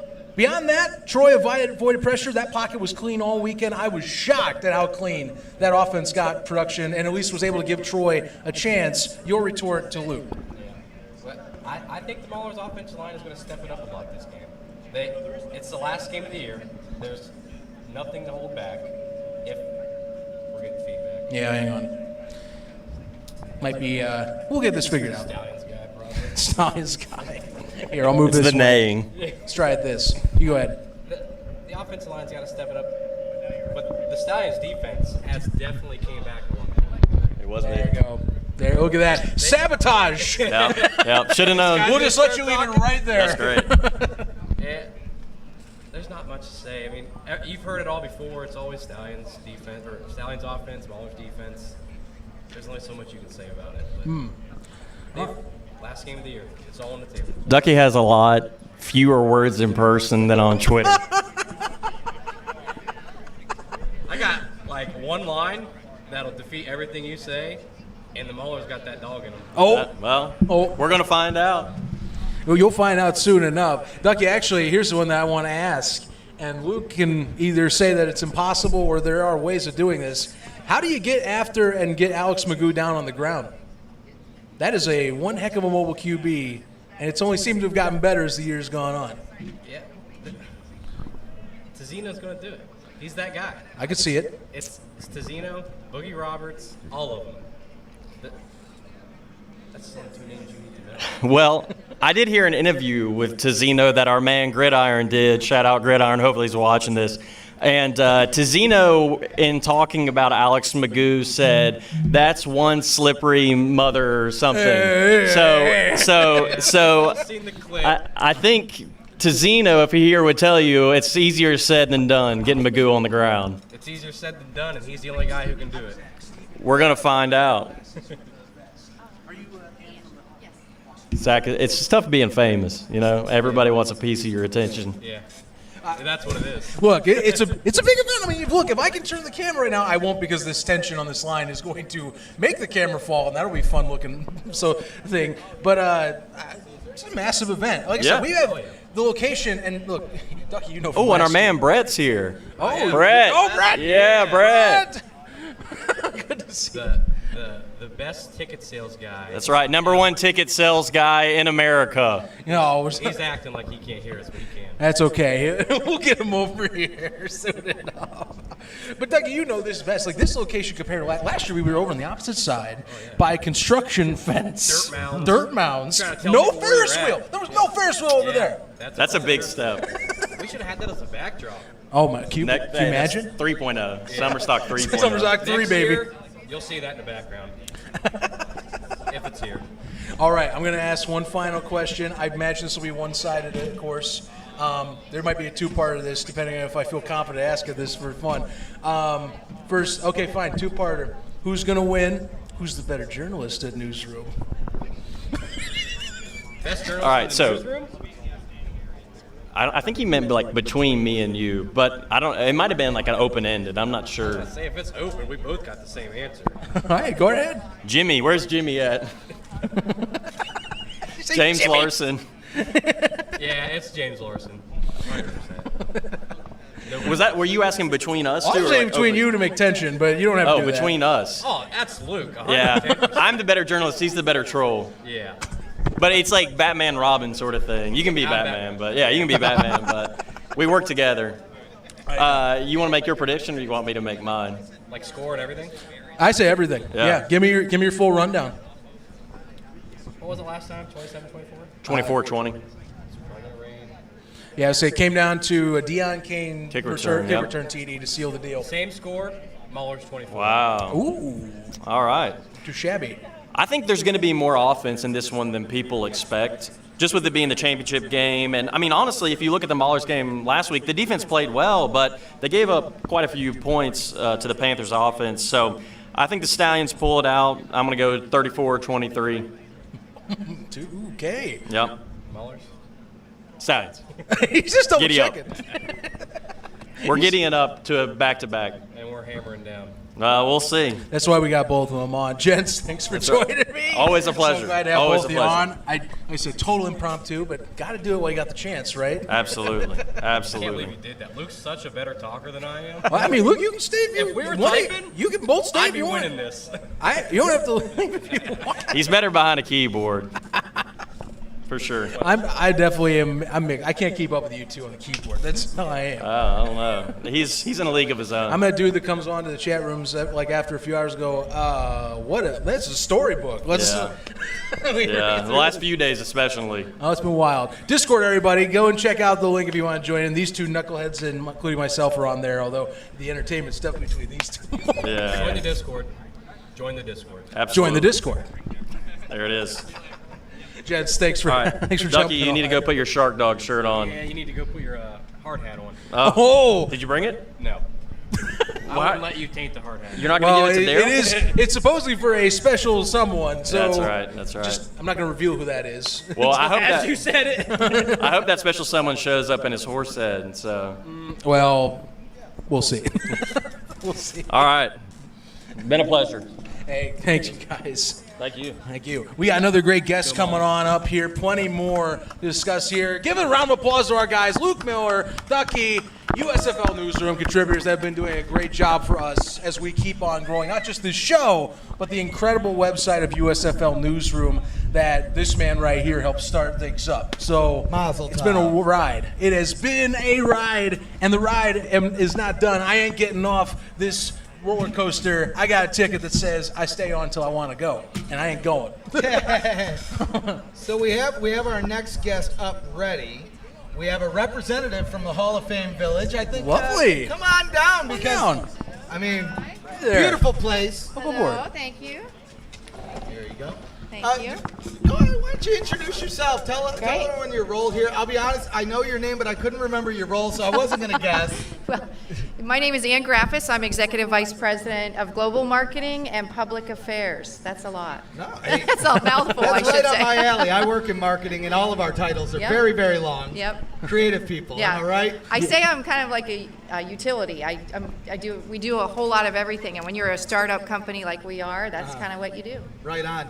So, Zach, I mean, it was 1 year ago, roughly to this day, that we were out here for the last USFL Championship. And boy, oh boy, have things changed. I don't know, just a little bit? Just a tidge. I mean, this is all construction. There was no Ferris wheel here at the time. Break it down. Like, what do you have going on? What's all new in the last year at the Hall of Fame Village? Well, damn near everything, right? So if you've not been with us for a year, you are, I'm sure, very wildly surprised because we've developed about 115 acres of property, almost $600 million worth of assets coming up out of the ground over 2 phases. And so we couldn't be more proud of what we have here, and we couldn't be more proud to be the home for the USFL this season for 2 teams. I mean, what a beautiful stadium, right? And, Yes. This is an NFL caliber 23,000 seat stadium. I've been in a lot of NFL stadiums. This is very similar, just a smaller scale. We have our stage built on 50-yard line. No one else has that. Rooftop seating. All the suites are premium, just like any other NFL stadium. So we're really proud of that. Really the anchor point, obviously, of everything that we do here. And obviously named for Tom Benson, owner of New Orleans Saints. So moving on, I mean, you can see in the West End Zone, this Constellation Center for Excellence, that is our corporate headquarters. We actually have the first 2 floors of that building, and then we are tenanting out the other 2 floors. But the highlight of that building really is the fact that the front facade of that building is the scoreboard, right? I love it. Stadium, which is just fantastic. When you're inside of our facility, you can see through it, which is pretty fantastic. But obviously from the outside, it's a huge jumbotron. It's actually a little bit bigger than the one out at T-Mobile Arena out in Vegas. So I always like to tell folks my that. goodness. I didn't realize that. Little known facts, right? So Yeah. good things. It's incredible. Again, reiterate with just my own thoughts. Year over year, I can't say that enough. I really cannot. Oh, I'm so pleased. That makes me happy. You know, I watch people in their mouths, their jaws drop when they come and see. Well, it was dirt, you know.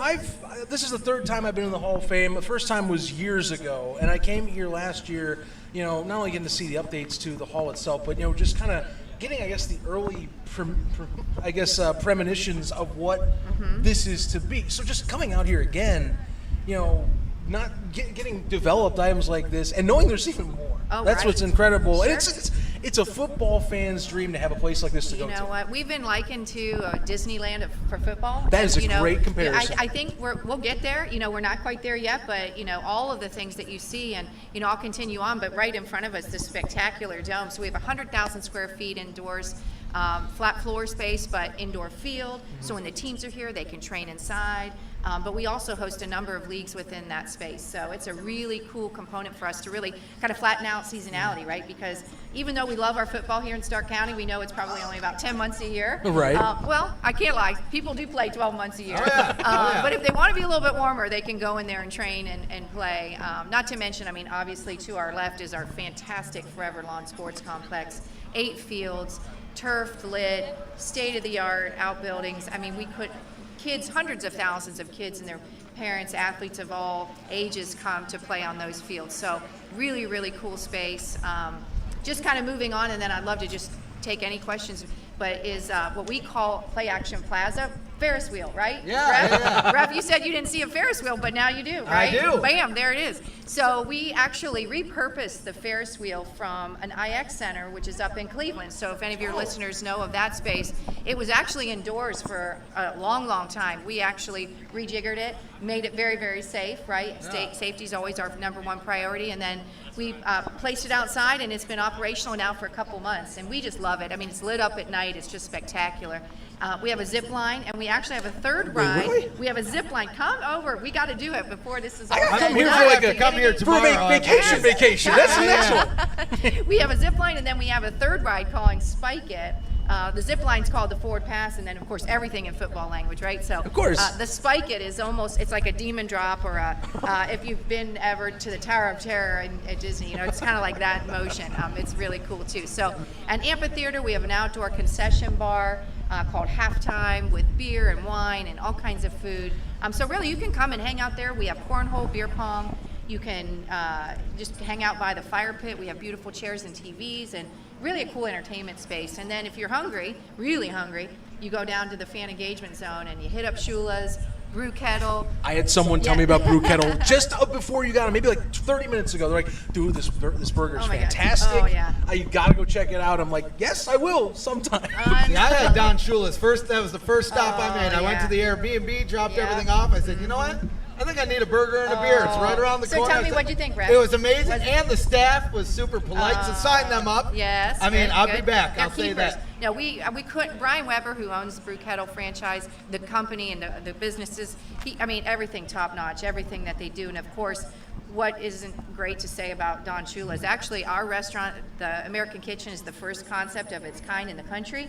So you'll get things there that you won't get anywhere else. So we really, love folks to come and check it out. Not to mention you get to see just a really unique memorabilia from the Shula family that honors Coach, which is really spectacular. So now that I have to stop in for sooner rather than later, because it's just Don Shula's impact on the game itself. Oh, yeah.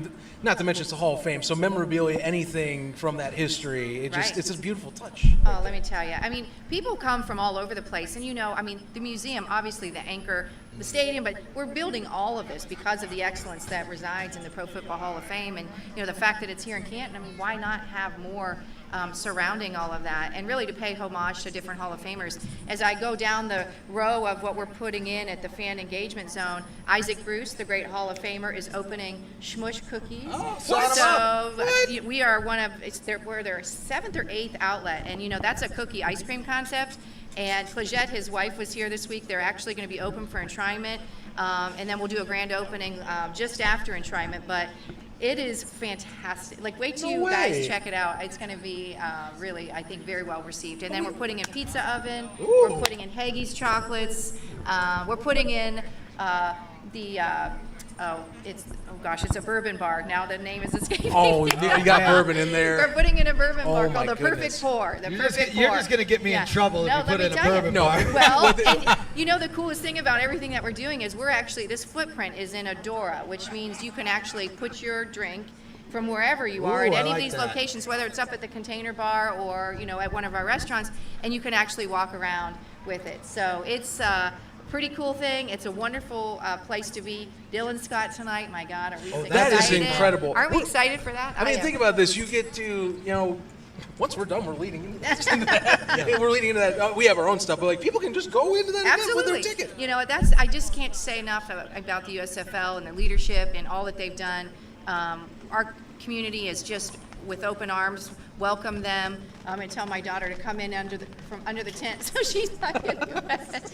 It's really been amazing to watch the community kind of rally. I don't know how you guys feel about it. You're reporting on this all the time, but I see it 24/7, and the community is really backing this, and it's really good to see. So Dylan Scott, what a great thank you that the team in the USFL is giving back to the community who, quite frankly, loves country music. So. Yeah, well, that was something. We had people I think they asked that are from different parts of the country. We have chat rooms we talk to all the time, and they're like, what's with the country folks? Do you understand the Midwest has a massive country fan base? We do. We love all kinds of, I was saying, rock and all, actually, hip hop, everything's pretty big here because, we have connector points. And if you think about why we're building this here and the importance of it, east of the Mississippi, we can talk football now, we are in very close proximity to over half of the NFL club cities, right? Yes. So, where we are is a very drivable, very accessible for everybody that loves football, and so we've done the work, we've looked at the numbers, and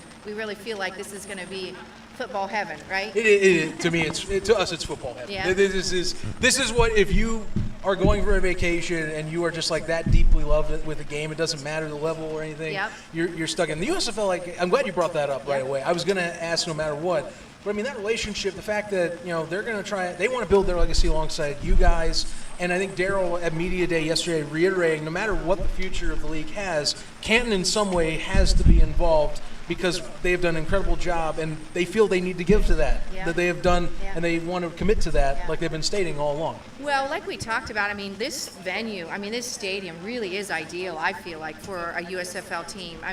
We'd love to see maybe someday a Canton team, but until that point, we'd love to think we're being really great hosts for the teams, and think we're growing a fan base. I know we're growing a fan base, and the folks around here just love it. So we're hopeful to continue that relationship. I feel like it's gone spectacularly. So I just want to say thank you because I think it's been really great. I've loved it. I love the field out here. And again, it's funny how, last year was just the playoffs, the championship.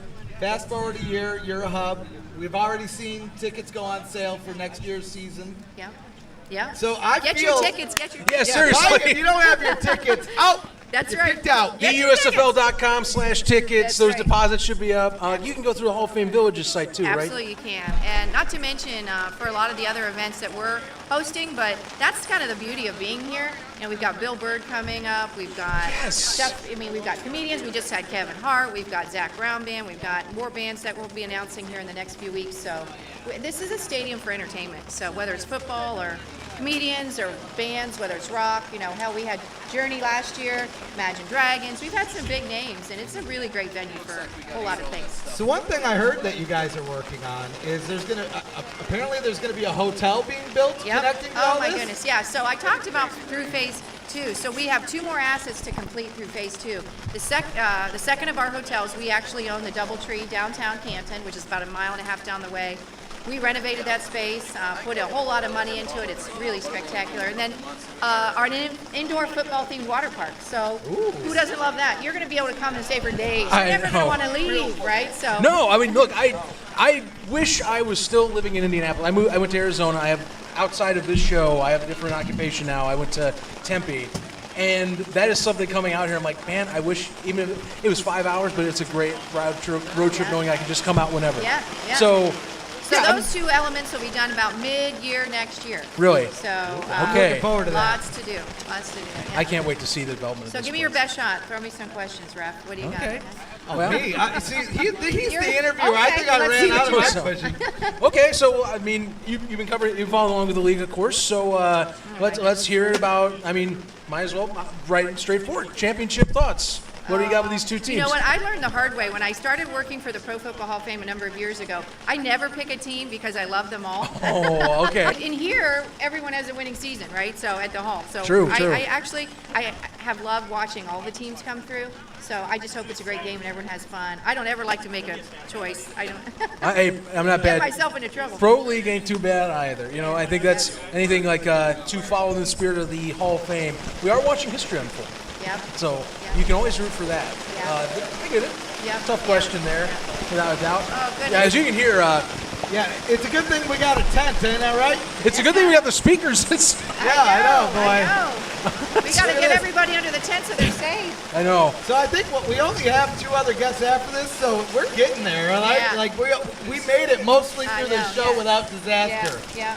I'm you feeling guys are pretty great. good. And I definitely want to respect your time, but Oh no, you're fine. No, you're fine. Actually, I guess my final thought or my final question on the Village is, you know, how do you see the future with the Village and bringing, I think, more to Canton in terms of the tourism industry? Yeah. Because I mean, Yeah. you know, it is Canton as much as the Hall. I think a lot of people, if you're a football fan, you associate Hall of Fame. You maybe know about the origins of the NFL here. There's some people I actually educated yesterday about that. Is And they're that like, right? yeah, they're like, wait, the NFL started here? I'm like, yes, yeah. They met in Yeah. an Yeah. auto garage. Yeah. They wrote up the details. NFL starts, Yeah. rough years. But how do you see the future with it helping with this at least helping build Canton as a community even Yeah. more so? You know what? I love that question because it's interesting.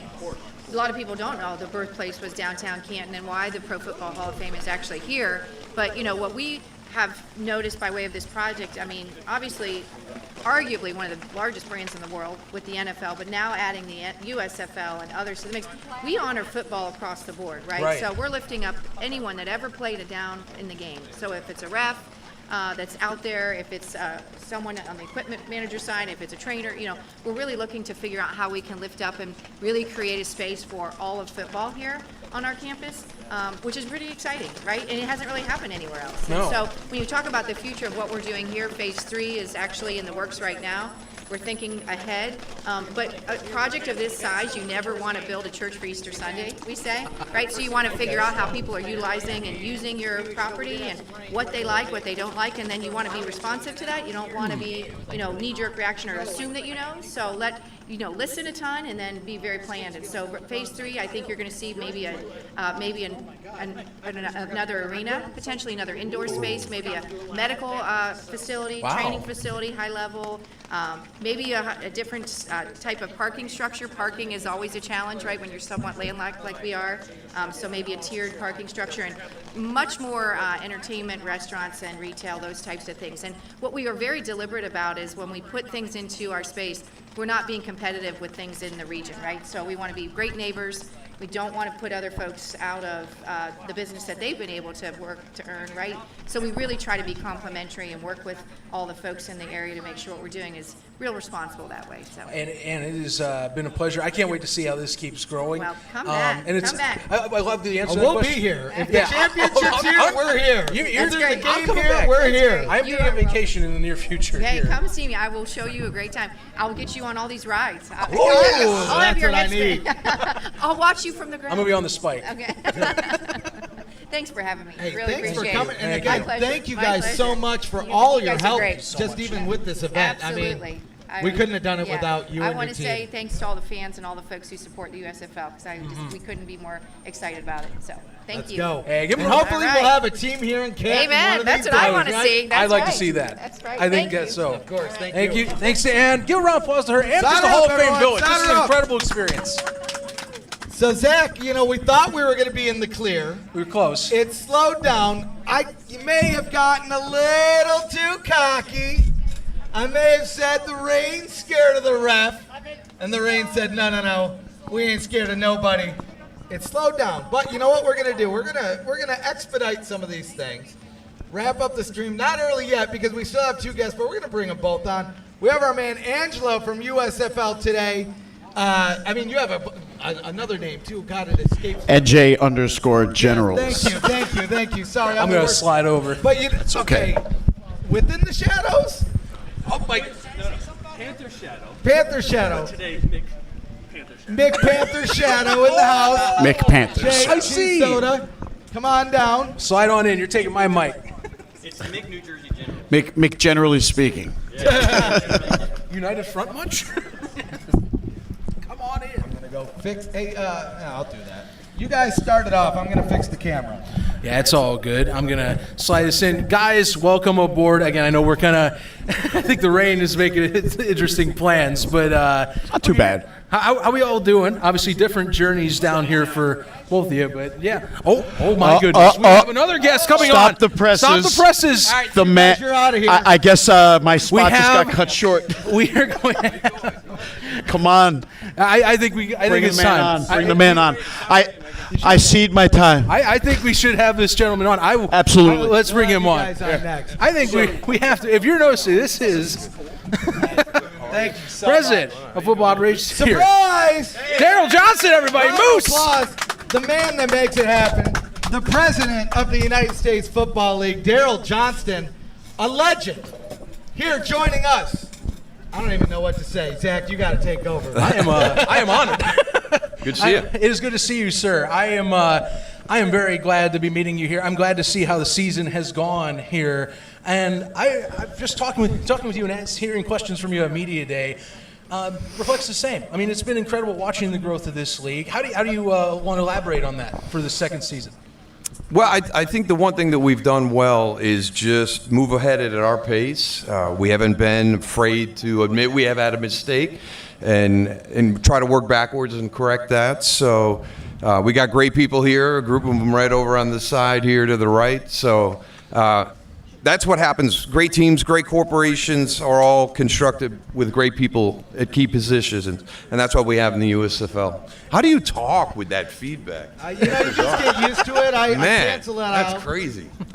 It is wild. We've gotten, let's say, it's only 4 events in. We're slowly building things up. We just had Ann, who is very involved with the Hall of Fame Village here, join us and kind of tell us about the amazing things going on at this facility. You have so many great words about Canton and just how this partnership has been. How do you see it just leading into this championship year 2? Where are you in the Hall of Fame, the USFL in the Hall of Fame at this time?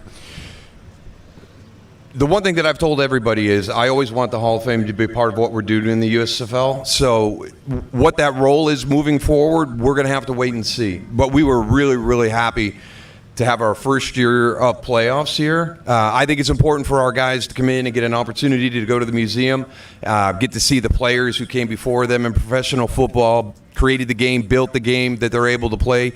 I always want that to be a part of it, and we try to add to it. We had Jimmy Johnston last year. We have Michael Irvin this year. So, something we can do to say thank you to the guys coming in. So when when we were told that there's an opportunity to have our playoffs at Canton, I was over the moon.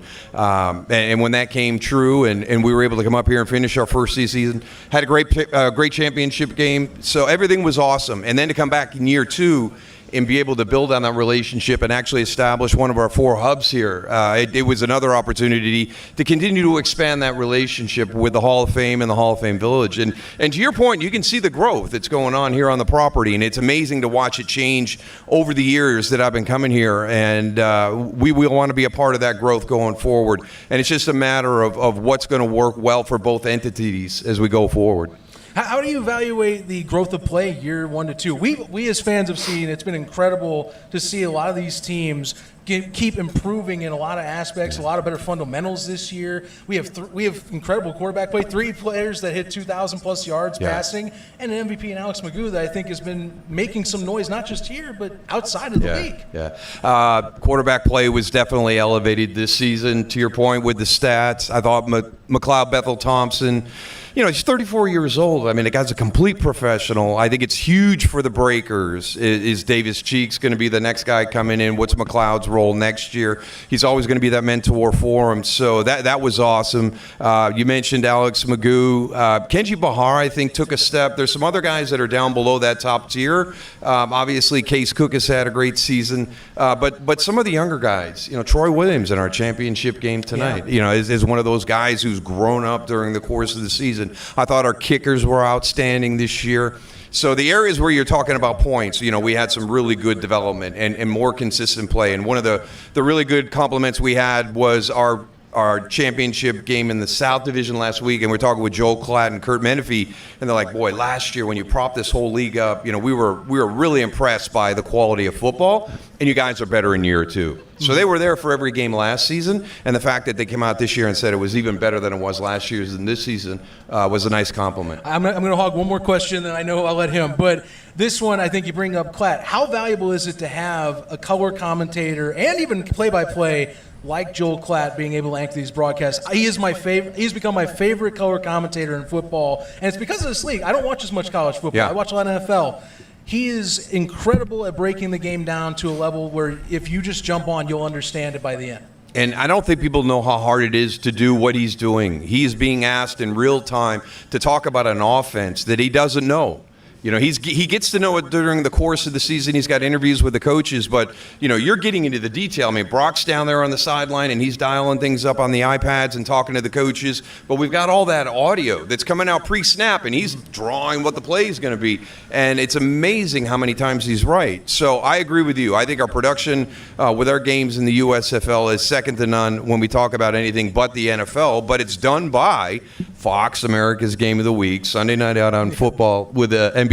So, we've got the 2 best in the business doing our games. And tonight we got Jason Garrett and Jack Collinsworth doing our championship game. So it's the name recognition, it's the voice recognition, and then they just do a great job. As much as we ask them to do in real time and all the technology we provide for the fan that they have to respond to, I think they're awesome. And you would know best. You color commentate on Sundays yourself when not working with this league. I mean, last season I'm sitting here, of course, watching Bears games and going, oh, hey, this is the rest of the league talking about Justin Fields and the growth he's having. So I can have a whole separate conversation about it. But I don't have to worry about those plays, being called the line of scrimmage and responded to them. Well, that's what I think so interesting about this. I mean, it would be so easy for you. This is just a side job for you, but it truly feels like this is your main job. I mean, when we look back at season 1, there were spots in United by Football.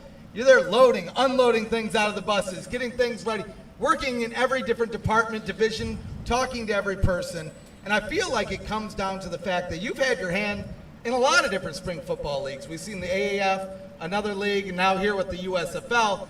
I mean, what are the things that you're doing? What are the things that the USFL that are setting themselves apart? Because I think I mentioned this at Media Day yesterday. Last year, or going into this year, the first time in nearly 40 years, we're going to a season 2. After tonight's game, now we're heading for the first time in nearly 40 years for a season 3. Yeah. And I mean, after that, we're breaking records going into a season 4. I mean, what is the difference? What are we doing here that everybody else is missing? We're growing at a good pace. We talk about crawl, walk, run, and I think we've done a great job of that through the first 2 years. And it's like I said at the top, it's great people. So we've got the tremendous people throughout our organization. We try to lead by example. You have a job title and a job role, but really it comes down to get the job done. And one of the things that we try to demonstrate to everybody is never be too big to do the little things that make the difference. So if you're out there and something needs to be done, just do it. I don't care what your role is. Let's get this done. Let's get it fixed. Let's make sure this is successful. So, that's the mantra we try to live by and exemplify to everybody in the league. Right on. I mean, and I'll tell you this. So I live in Texas now. When I go home and tell people who I just sat next to, they're not going to believe me. So hopefully somebody got a picture. Yeah. Well, hey, gotta say, get a photo op here, of course.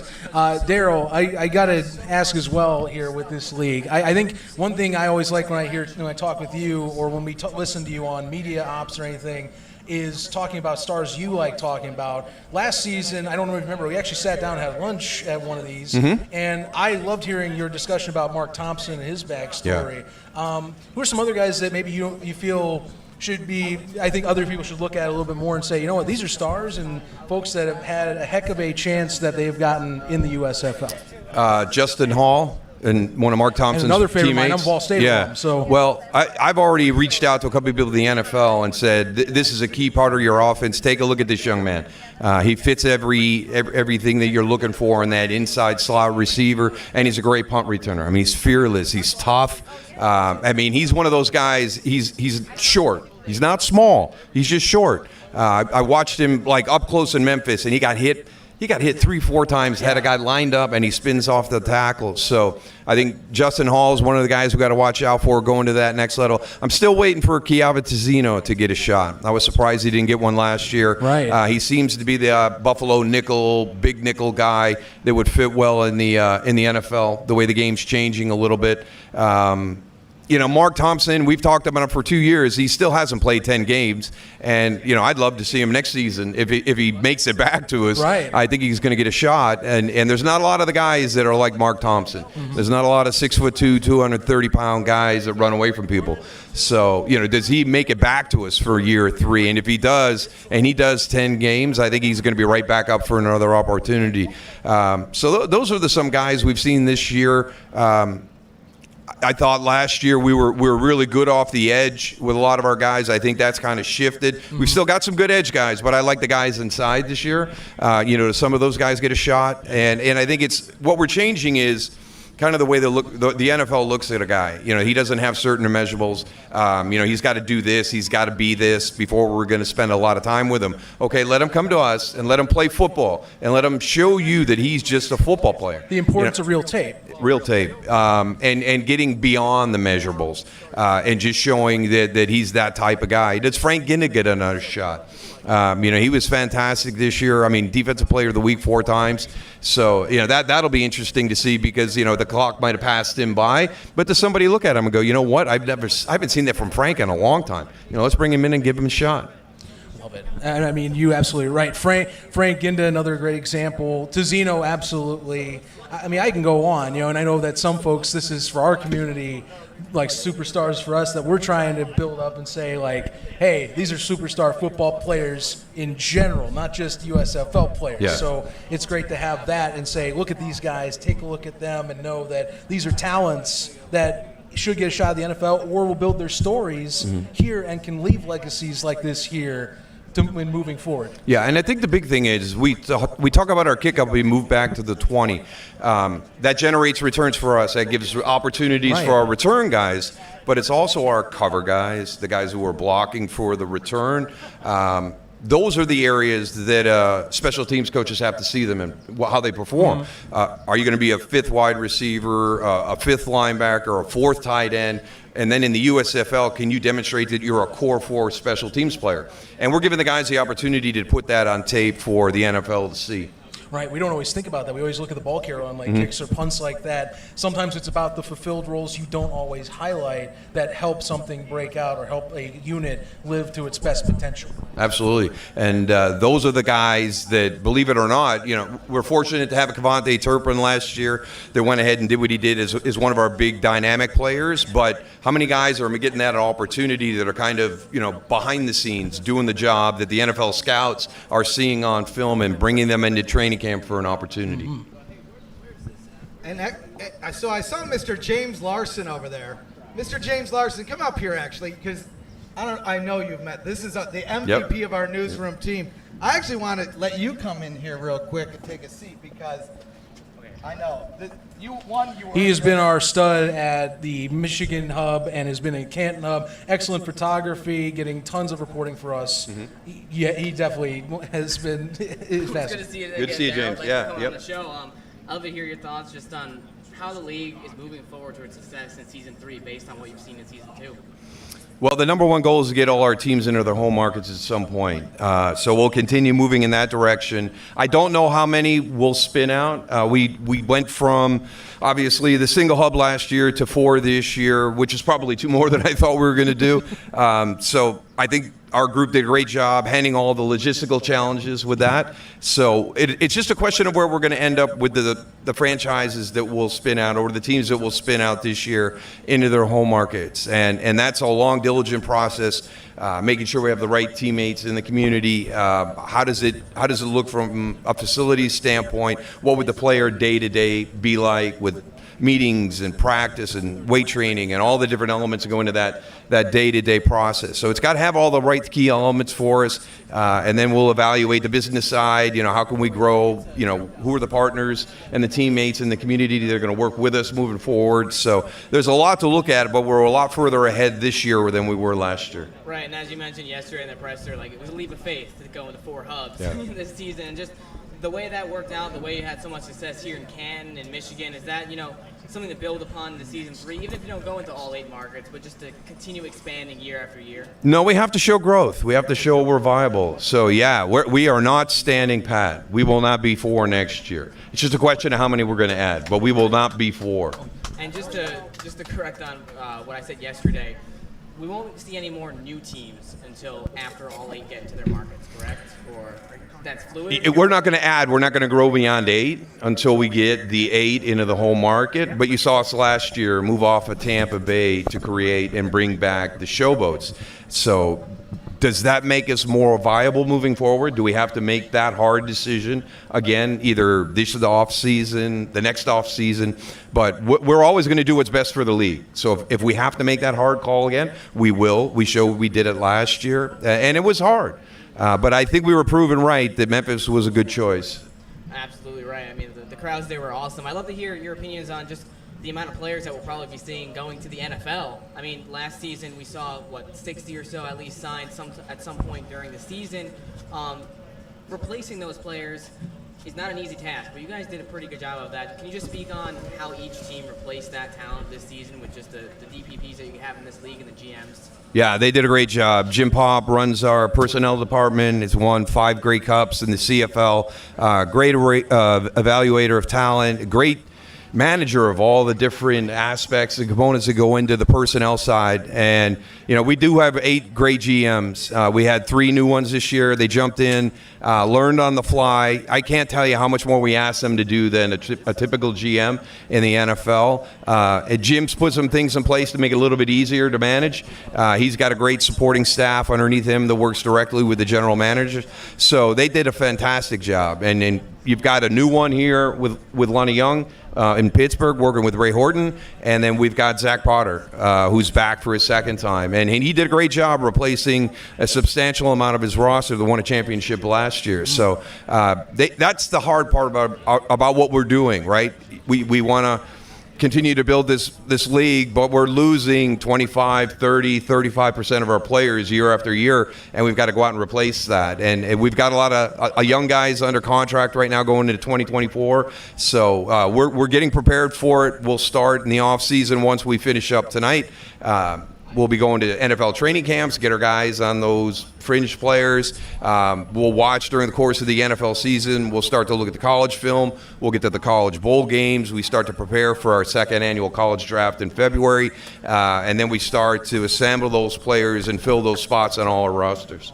Right on. I'd love to talk a bit more about Zach Potter. I mean, he's my age. He's 22. Yeah. And there's the job that he's done in Birmingham. Can you speak to just how the league is providing not just players with opportunities, but we've seen countless coaches, personnel, people across the league that are looking for opportunities in professional football, and you're providing them with exactly that. Yeah, we've had a couple of trainers already get opportunities in the offseason, whether it's an internship in the NFL, whether it's a true job opportunity at the college level. Video department has sent a couple of people into NFL training camps. And then, as you pointed out, some of our coaches last year got opportunities. Not just head coaches, but some of our assistant coaches had that same opportunity. So it's not just the players. It's giving everybody that platform to show, what your value is, how well you are at your job that didn't exist 2 years ago.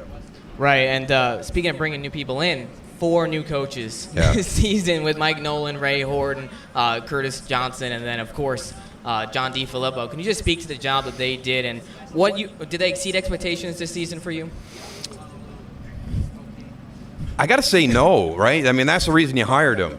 But did I think 3 of the 4 would be in the playoffs? No. I just know good people know good people. Good coaches know good coaches. I'm excited to see what they do in year 3 because when you talk about everybody but John in that group, they were late ads. So they were functioning with an existing staff, an existing roster. I think it's going to be interesting to see what they do this year when they have an opportunity to put their spin on it. So I expect to see, all 3 of those playoff teams again.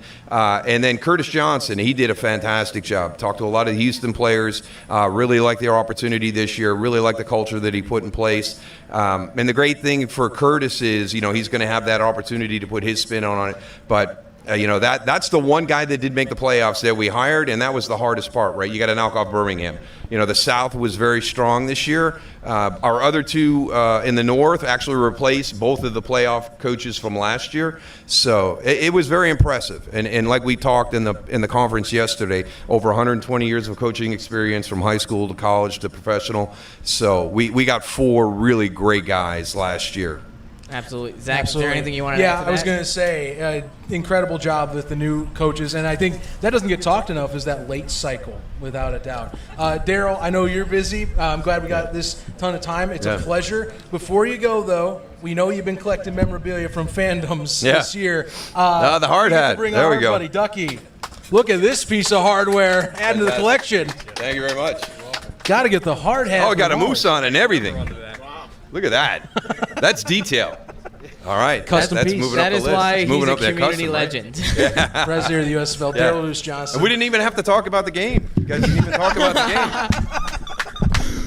game. We gotta have to talk about the game. Yes. I think it's going to be the matchup that nobody's talking about. I think it's going to be Pittsburgh's offense against Birmingham's defense that determines who wins. The other 2 are kind of a wash, right? It's 1 versus 1.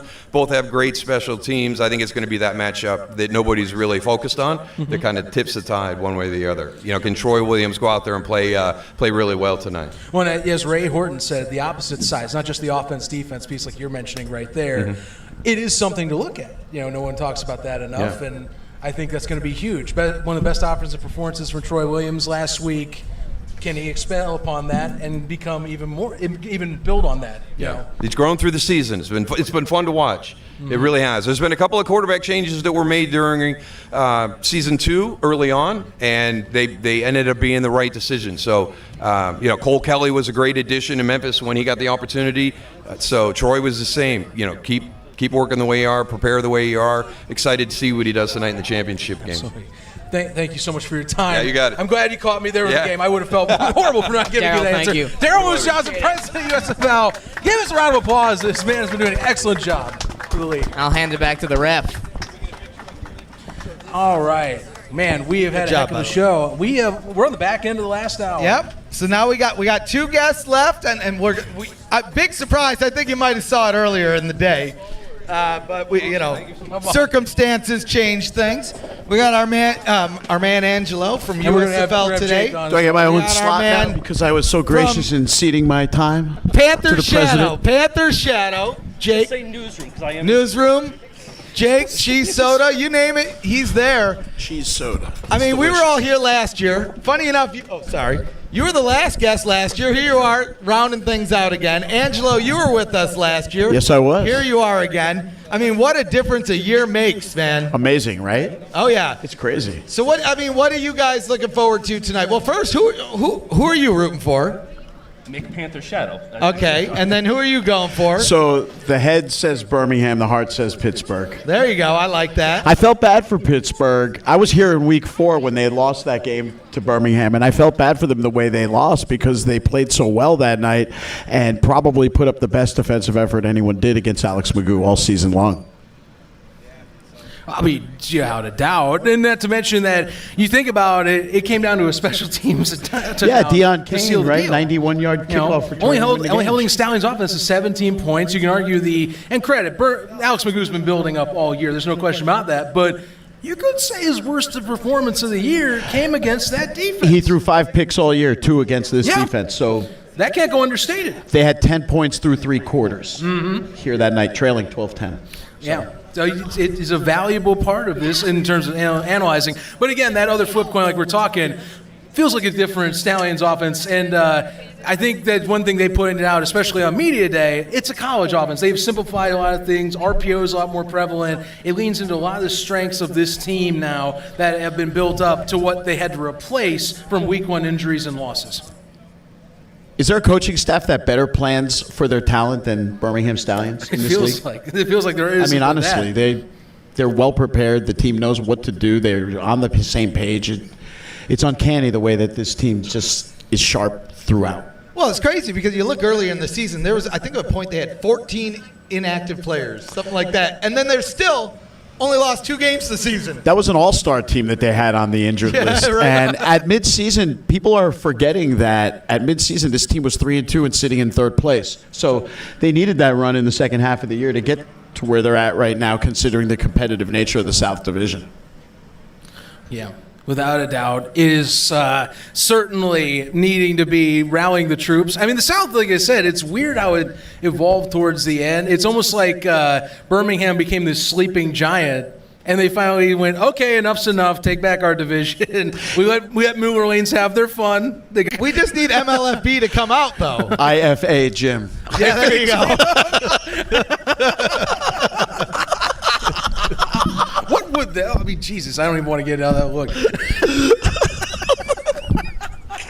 Soon enough, though.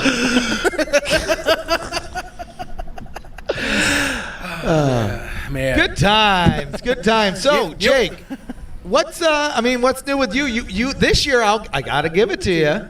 You put out more than one. How many episodes did you put out last year? 2?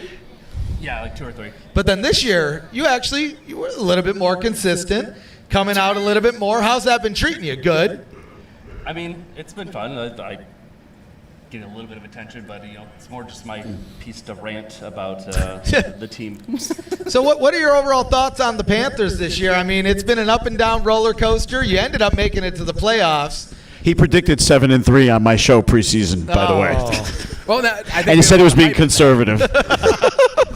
Should have went 12-0 like the Gamblers prediction I had. Hey, I thought we had the staff or the team roster to do it. I still have faith that the roster to do it, but there were some game management decisions that I absolutely didn't agree with. Some of the personnel decisions that they didn't move in the direction that I had hoped. And I think that kind of ultimately doomed them, because as you saw at the last couple of weeks, all of a sudden you put in a more mobile quarterback, you end up having, a chance to win. They did that against Philly. They had a not very good opportunity to do that last week. I mean, Perry came in with the team for a month, and he drops nearly 400 yards on the league's #1 defense last week.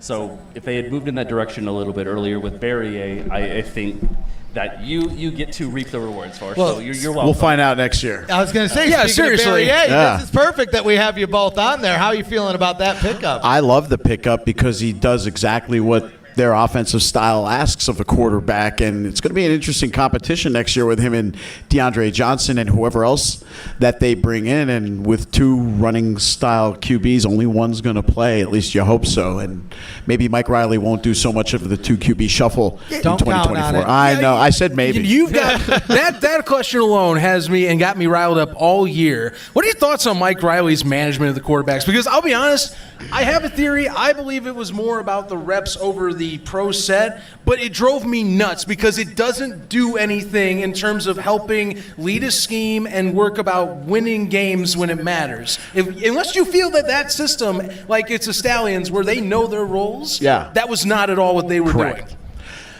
It was rough to watch this year, and the main reason was because after week 3, when the Generals were actually 2-1, Coach Riley said, well, we're not going to do 2 QBs anymore because Dakota and DeAndre are similar quarterbacks, so it doesn't make sense. So it's just going to be DeAndre's job. Yeah. Then the very next week, DeAndre gets injured. Kyle Lauletta comes in. DeAndre could have come back in that game. Riley said he chose not to bring him back. And then the next week, he gives Lauletta the start. And the week after, when DeAndre was healthy enough to play. So is it his job or is it not his job? Well, and he said in that post-game press conference in Philadelphia, I knew it was doomed because he said in that conference, we've been looking to play Kyle. As soon as he said, it's over. DeAndre Johnston is the guy that Mike plays until he feels like someone deserves some reps to get on film. Right, and he never really truly gave the guy the reins, and then when he did, it was far too late. But the main problem for the Generals this year was, although the QB situation wasn't optimal, their problem was that they lacked any creativity on offense. They were very boring. They were very vanilla. Jared Schuster from the Pro Football Network pointed out that they were running such basic schemes. And then I was speaking with a player who shall remain nameless who said that the Generals would work on some new stuff in the middle of the week, and then come Saturday or Sunday, it was like they never ran it. It was forgotten. Old habits. Yeah, old habits. So lacking a Cavante Turpin didn't help this year, but they had talented guys that do similar things, like Cam Eccles-Looper, who can throw the ball, and they didn't do it until week 9. A guy like Warren Newman, who finally got involved in the offense in week 5 or 6, but they didn't really take advantage of the kind of things he can really do. They kept using him as a receiver rather than maybe end-arounds and that kind of stuff. So they lacked creativity. Ultimately, they didn't deserve to be in the playoffs. So even though they lost that game, and I was upset that they lost that game because of the fashion that they lost, not really that they came out on the wrong end, because you got to give the Maulers tons of credit. But the other thing was that I had heard through the grapevine early in the year was, don't expect us to be very good. So, what?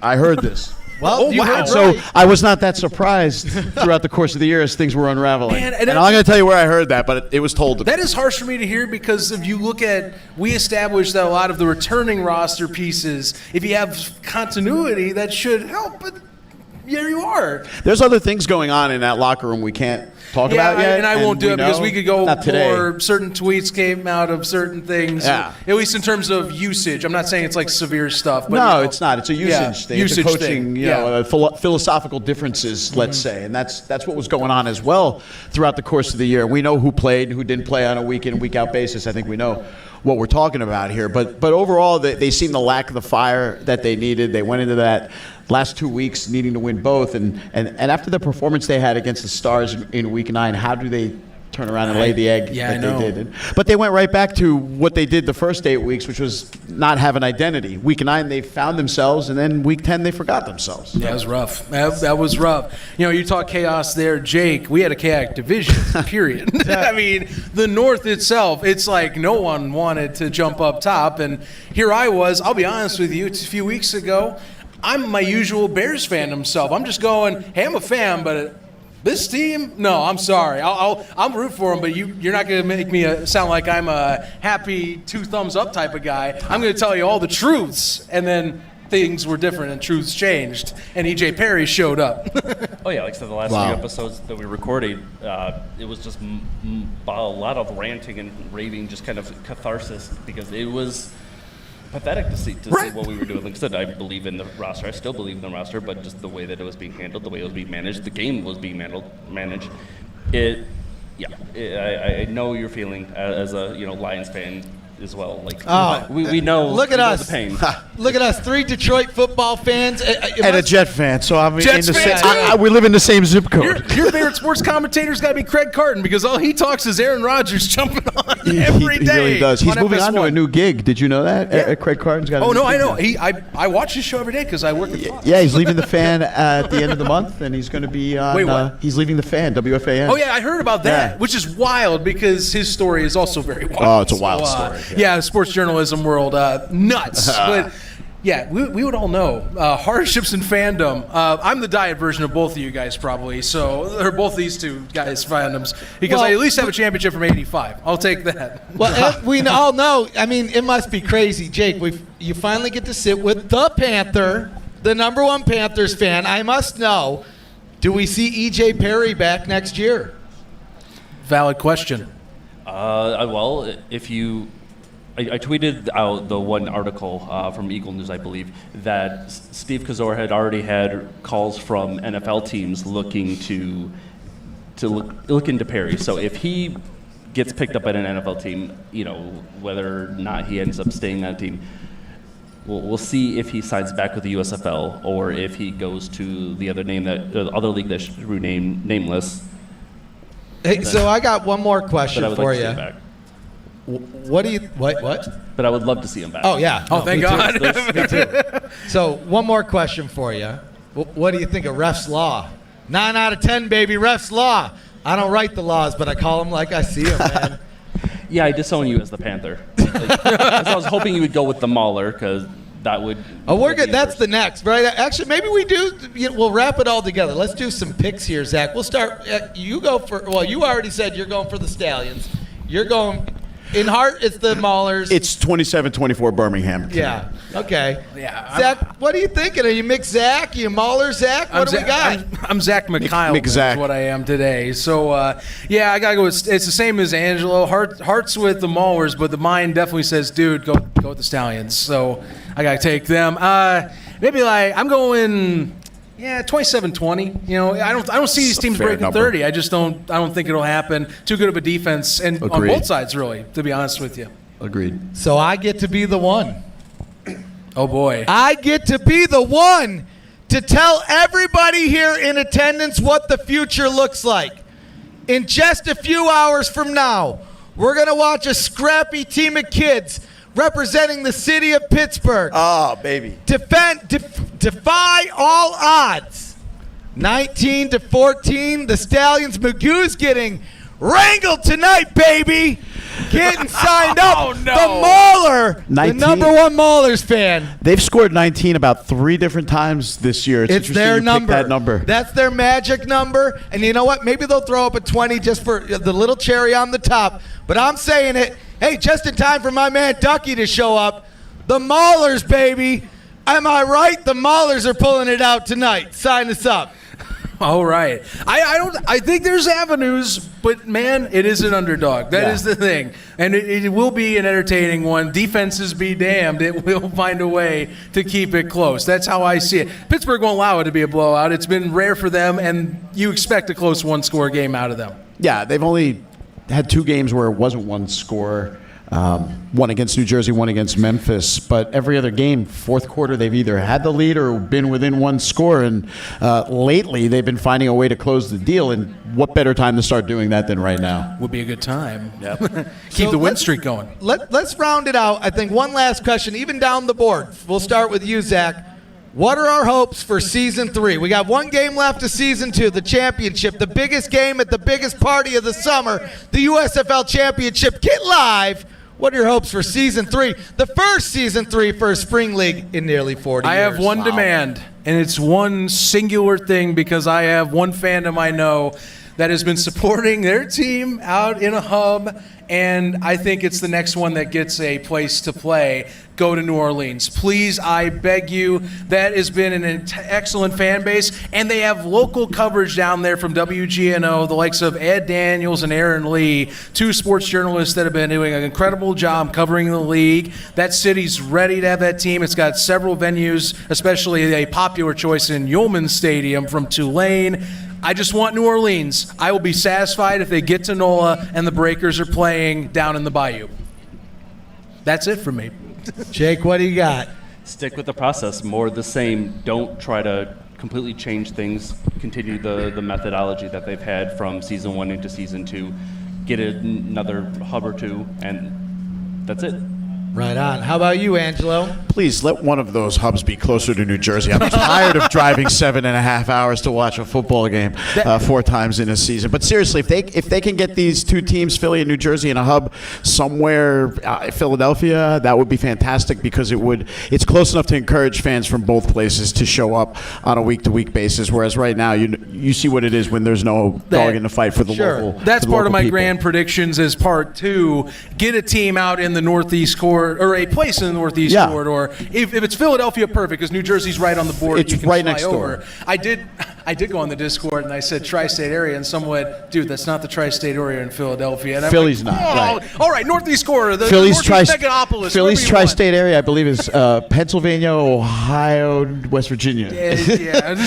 So you're off a little bit. New York, New Jersey, Connecticut, but they won't put them in New York. I mean, no, it'd be too expensive, I think. Well, we were talking about it earlier. You could put a team from New York in New Jersey and call them the New York whatever, Jets or Giants. Yeah. But you can't flip it around and do it the other way. You can't put a New Jersey team in Manhattan or Queens and call them the New Jersey something, because New Yorkers will be like, You guys got some dates at Citi Field for us, please? yeah, maybe. I mean, listen, there's places around in New Jersey, but we know it's not going to be next year in New Jersey. We know that. That'll be a hard one. The ratings for them keep coming in well, so that's one thing. It's good for Generals are good for TV, for sure. For sure. But it's going to be hard, I think, in terms of the grand plan. We're going to have to be patient.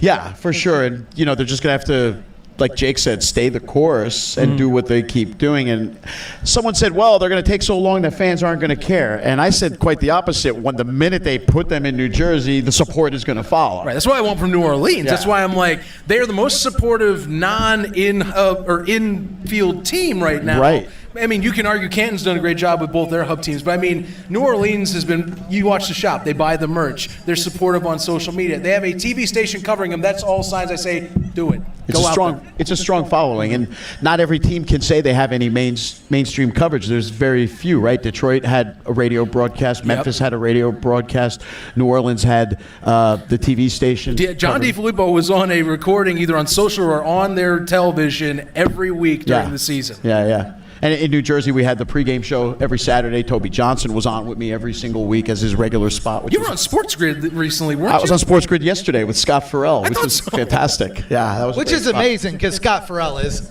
awesome, right? Awesome guy. I worked with Scott Farrell 22 years ago. Yeah, we did morning sports. This man's a TV veteran. We did morning sports radio together only for about 4 months. We got paired up together, and we were having a nice run over the summer. And then I don't know how into radio history you guys are, but the station I was working at was we were working at a hot talk station, and we were the Sports in the Morning guys, WNEW. And the anchor show in the afternoons was Opie and Anthony, if you've heard of these guys. So Opie and Anthony were very popular in New York. They were like the afternoon Howard Sterns in a sense. And they were doing a contest where they were encouraging salacious behavior in public places, let's just say. And one of those places was St. Patrick's Cathedral. All right? What? So, of course, the contestants got caught, and it was a big thing. And next thing you know, they fired everybody from the station, including me and Scott Farrell. And we had nothing to do with the show. We had nothing to do with the idea of the contest. We had nothing to do with any of it. But we were collateral damage because we were working You got there. an anchor slapped on you, and they just threw it out? Yeah, we were done. We were just finished. One morning we came in, and we're like, guys, it's over. We're like, what? And I haven't, that was the last time I saw Farrell. Wow. But there was a lot of fun. He's a wild guy. He's got a great following, and I encourage people to check him out on Sports Grid every afternoon. Well, check you out as well. Like you said, we don't do this for fun. We have a hobby in this. You got it. You're on the radio. You're actually doing big time things over here. I wouldn't call it big time, but my experience, 15 years in New York radio, definitely helped me open a couple doors with this USFL stuff and lend some credibility to what I'm doing, and also lend some credibility to what you guys are doing, because you've all been on the show with me as well at some point or other. So I like sharing the credit. Luke, your guy Luke over there has been a key cog. Yeah, you two have been doing some great stuff as your own. Yeah. Both of you guys have been, like I said, in terms of show content this year, your graphical content you always do. We always praise you with that, Jake. It's been incredible stuff you guys put out for the Panthers, which the league's been using some of your stuff that I'm aware of. Jake's playoff permutations spreadsheet was like like the Bible. Everyone was using that. I was sharing it with players from the Deer. Look at it here. Look at it here. Yeah, I just love where This we're content all was going great. is what I'm trying to elaborate. Like, Yeah. it's been so much fun Yeah. to see it from guys all over the board like us. Yeah. Yeah, but Luke and I started doing the show in like mid-season. We didn't do it in the first half of the year, the game plan show. He was with me on the radio show every week, but then we kind of branched out, and we've been well received, so we like that. I say sounds like a regular New Jersey staple coming up next year. Yeah, or yeah. USFL staple. To be USFL. that I think way, but, we're gonna have a top 3, top 2 now. Did you not see the line latest? them up. Wow. Stevie T with the rankings, giving us props. I'm actually very fond of his rankings as well. Yeah, well, you're the top dogs. I know, of course. And coming in second, Luke and I were talking about that. Being second or third on that list with only a handful of shows under our belt, we'll take it. Well, that's the thing, because you just started this season. Yeah, right? USFL Today was something I kicked in like Yeah. January, February, and the show itself, game plan, didn't really start until middle of the season. So Right on. when I finally got my bearings under me, I couldn't figure out how to do the radio show in a timely manner, and so once I had that process down, then I was able to expand into a second show. Right on. Well, I'm looking forward tonight. I hope my prediction comes true, but I won't feel bad if your guys' prediction comes true as well. Me neither. Thanks for joining us, guys. I think Zach is about to wrap this up before the. Actually, you know what's funny? It cleared up beautiful. now. It's getting all beautiful outside, but It's like Daryl showed up and the sun just came out. Right? It Yeah. just kept on going. They knew the boss was here and they didn't want to be messing around with that. Good times. Thanks for having me, you guys. Of course, guys. Guys, blast. you've been great. Oh, I'm sure we'll be seeing you guys tonight during the game. I'm going to be getting loud. I'm going to be getting yeah. rowdy. It's going to be a good time. Can't wait. I'm ready. Oh, I am ready. Zach, I mean, we made it. The end of SummerStock II. Yeah. Any last thoughts before we ride out into the sunset here? Well, honestly, I'm just thrilled for a second championship. I'm thrilled to have another great game coming up tonight. I love coming out here. I love doing these events. The fact that we're at number 4 of this live series, I know it's 2 different events, but I'll count 4 as total. We're going to have a 5th next year, wherever Guaranteed, that baby. is. Yeah. I mean, this is tradition. We're going along with them. We're along for the ride. I hooked on my lasso onto this league, and I'm going or they're going, and it's that damn simple. So I'm happy to be here, and I'm going to keep riding that train. It's pretty awesome, you guys. I got to say, Moose was over here talking about the opportunity for general managers and coaches and players, but for us also. I mean, there's no doubt about it. Like we're able to now take what we're doing slowly into the mainstream and become the mainstream. So that's pretty cool too, and it's because guys like you sort of leading the charge and setting the template for what works. I mean, it's a group effort. This is what I love about the USFL community. I said this when we first started the podcast. Everybody that can or wants to, make a podcast, make a YouTube channel, make anything, a website or whatever, because the more of us that are doing it, the better for the league, the better the league does, the better we do. Build together, grow together, because, I mean, that's what the whole fun of being in this community is. Yeah, you know? man. Look where we are. We're on the field for the championship game. I mean, that's crazy. I didn't think that was going to happen when I did a Twitter search for USFL info a year and a half ago. Right. I love this. I love this league. One of my favorite lines from any Fleetwood Mac song is "You make love and fun," and I think this is part of that process. Hell yeah. So it definitely resigns that way. So a couple parting issues, and I do want to end soon because our webcam is overheating. Oh, you can see. Look at the picture on this bad boy. Yeah, look at that. So it came at the right time, but hey. Before we let you go, a couple housekeeping items. We didn't even do this at the beginning. You should be so proud of us. But social media, what the hell are you doing? Facebook, Twitter, Instagram, TikTok, the whole shebang. USFL Podcast. Make sure you're following us for all the latest And updates. these guys, by the way. At USFL Today. Thank you. USFL Today. USFL Shadow. USFL Shadow. Yes. I didn't even want to guess. Because I knew I'd get it wrong. This is going to be a long-running joke. There's not better It has not Panthers changed coverage, in a is year. there? There's not better. No, Panthers no. coverage. This is the man for the Panthers. Premier. So if you're not following him, I don't You've know what the lost hell if you're you're not doing. following. Since we're over here on YouTube, we're live, baby. Get signed up. Make sure you subscribe. Click the bell. It builds morale. It also lets you know when we're going live, just like now. Because, I mean, we probably have a couple live streams in between, but you know the big one that's coming up next. Spring Stock 3. Oh, my God. I can't even believe what we're even talking about is Spring Stock 3, but I already got ideas in my head, and half of them are good. Half of them are bad. 8 months away. Oh yeah, I know. Can't come fast That doesn't enough. seem That's short. not very long but at all. In my head, that runs by very Think quickly. how fast the off season went, Yeah. and now we're at the end of the second season, you guys. Football Right never on. ends. Right on. So, guys, thank you, everybody, for coming out. Thank you for enduring the rain. Thank you, everybody online. Let's get signed up, and let's all hope and pray that we have one hell of a game tonight that isn't interrupted by rain. So, until next time, guys, sign you up.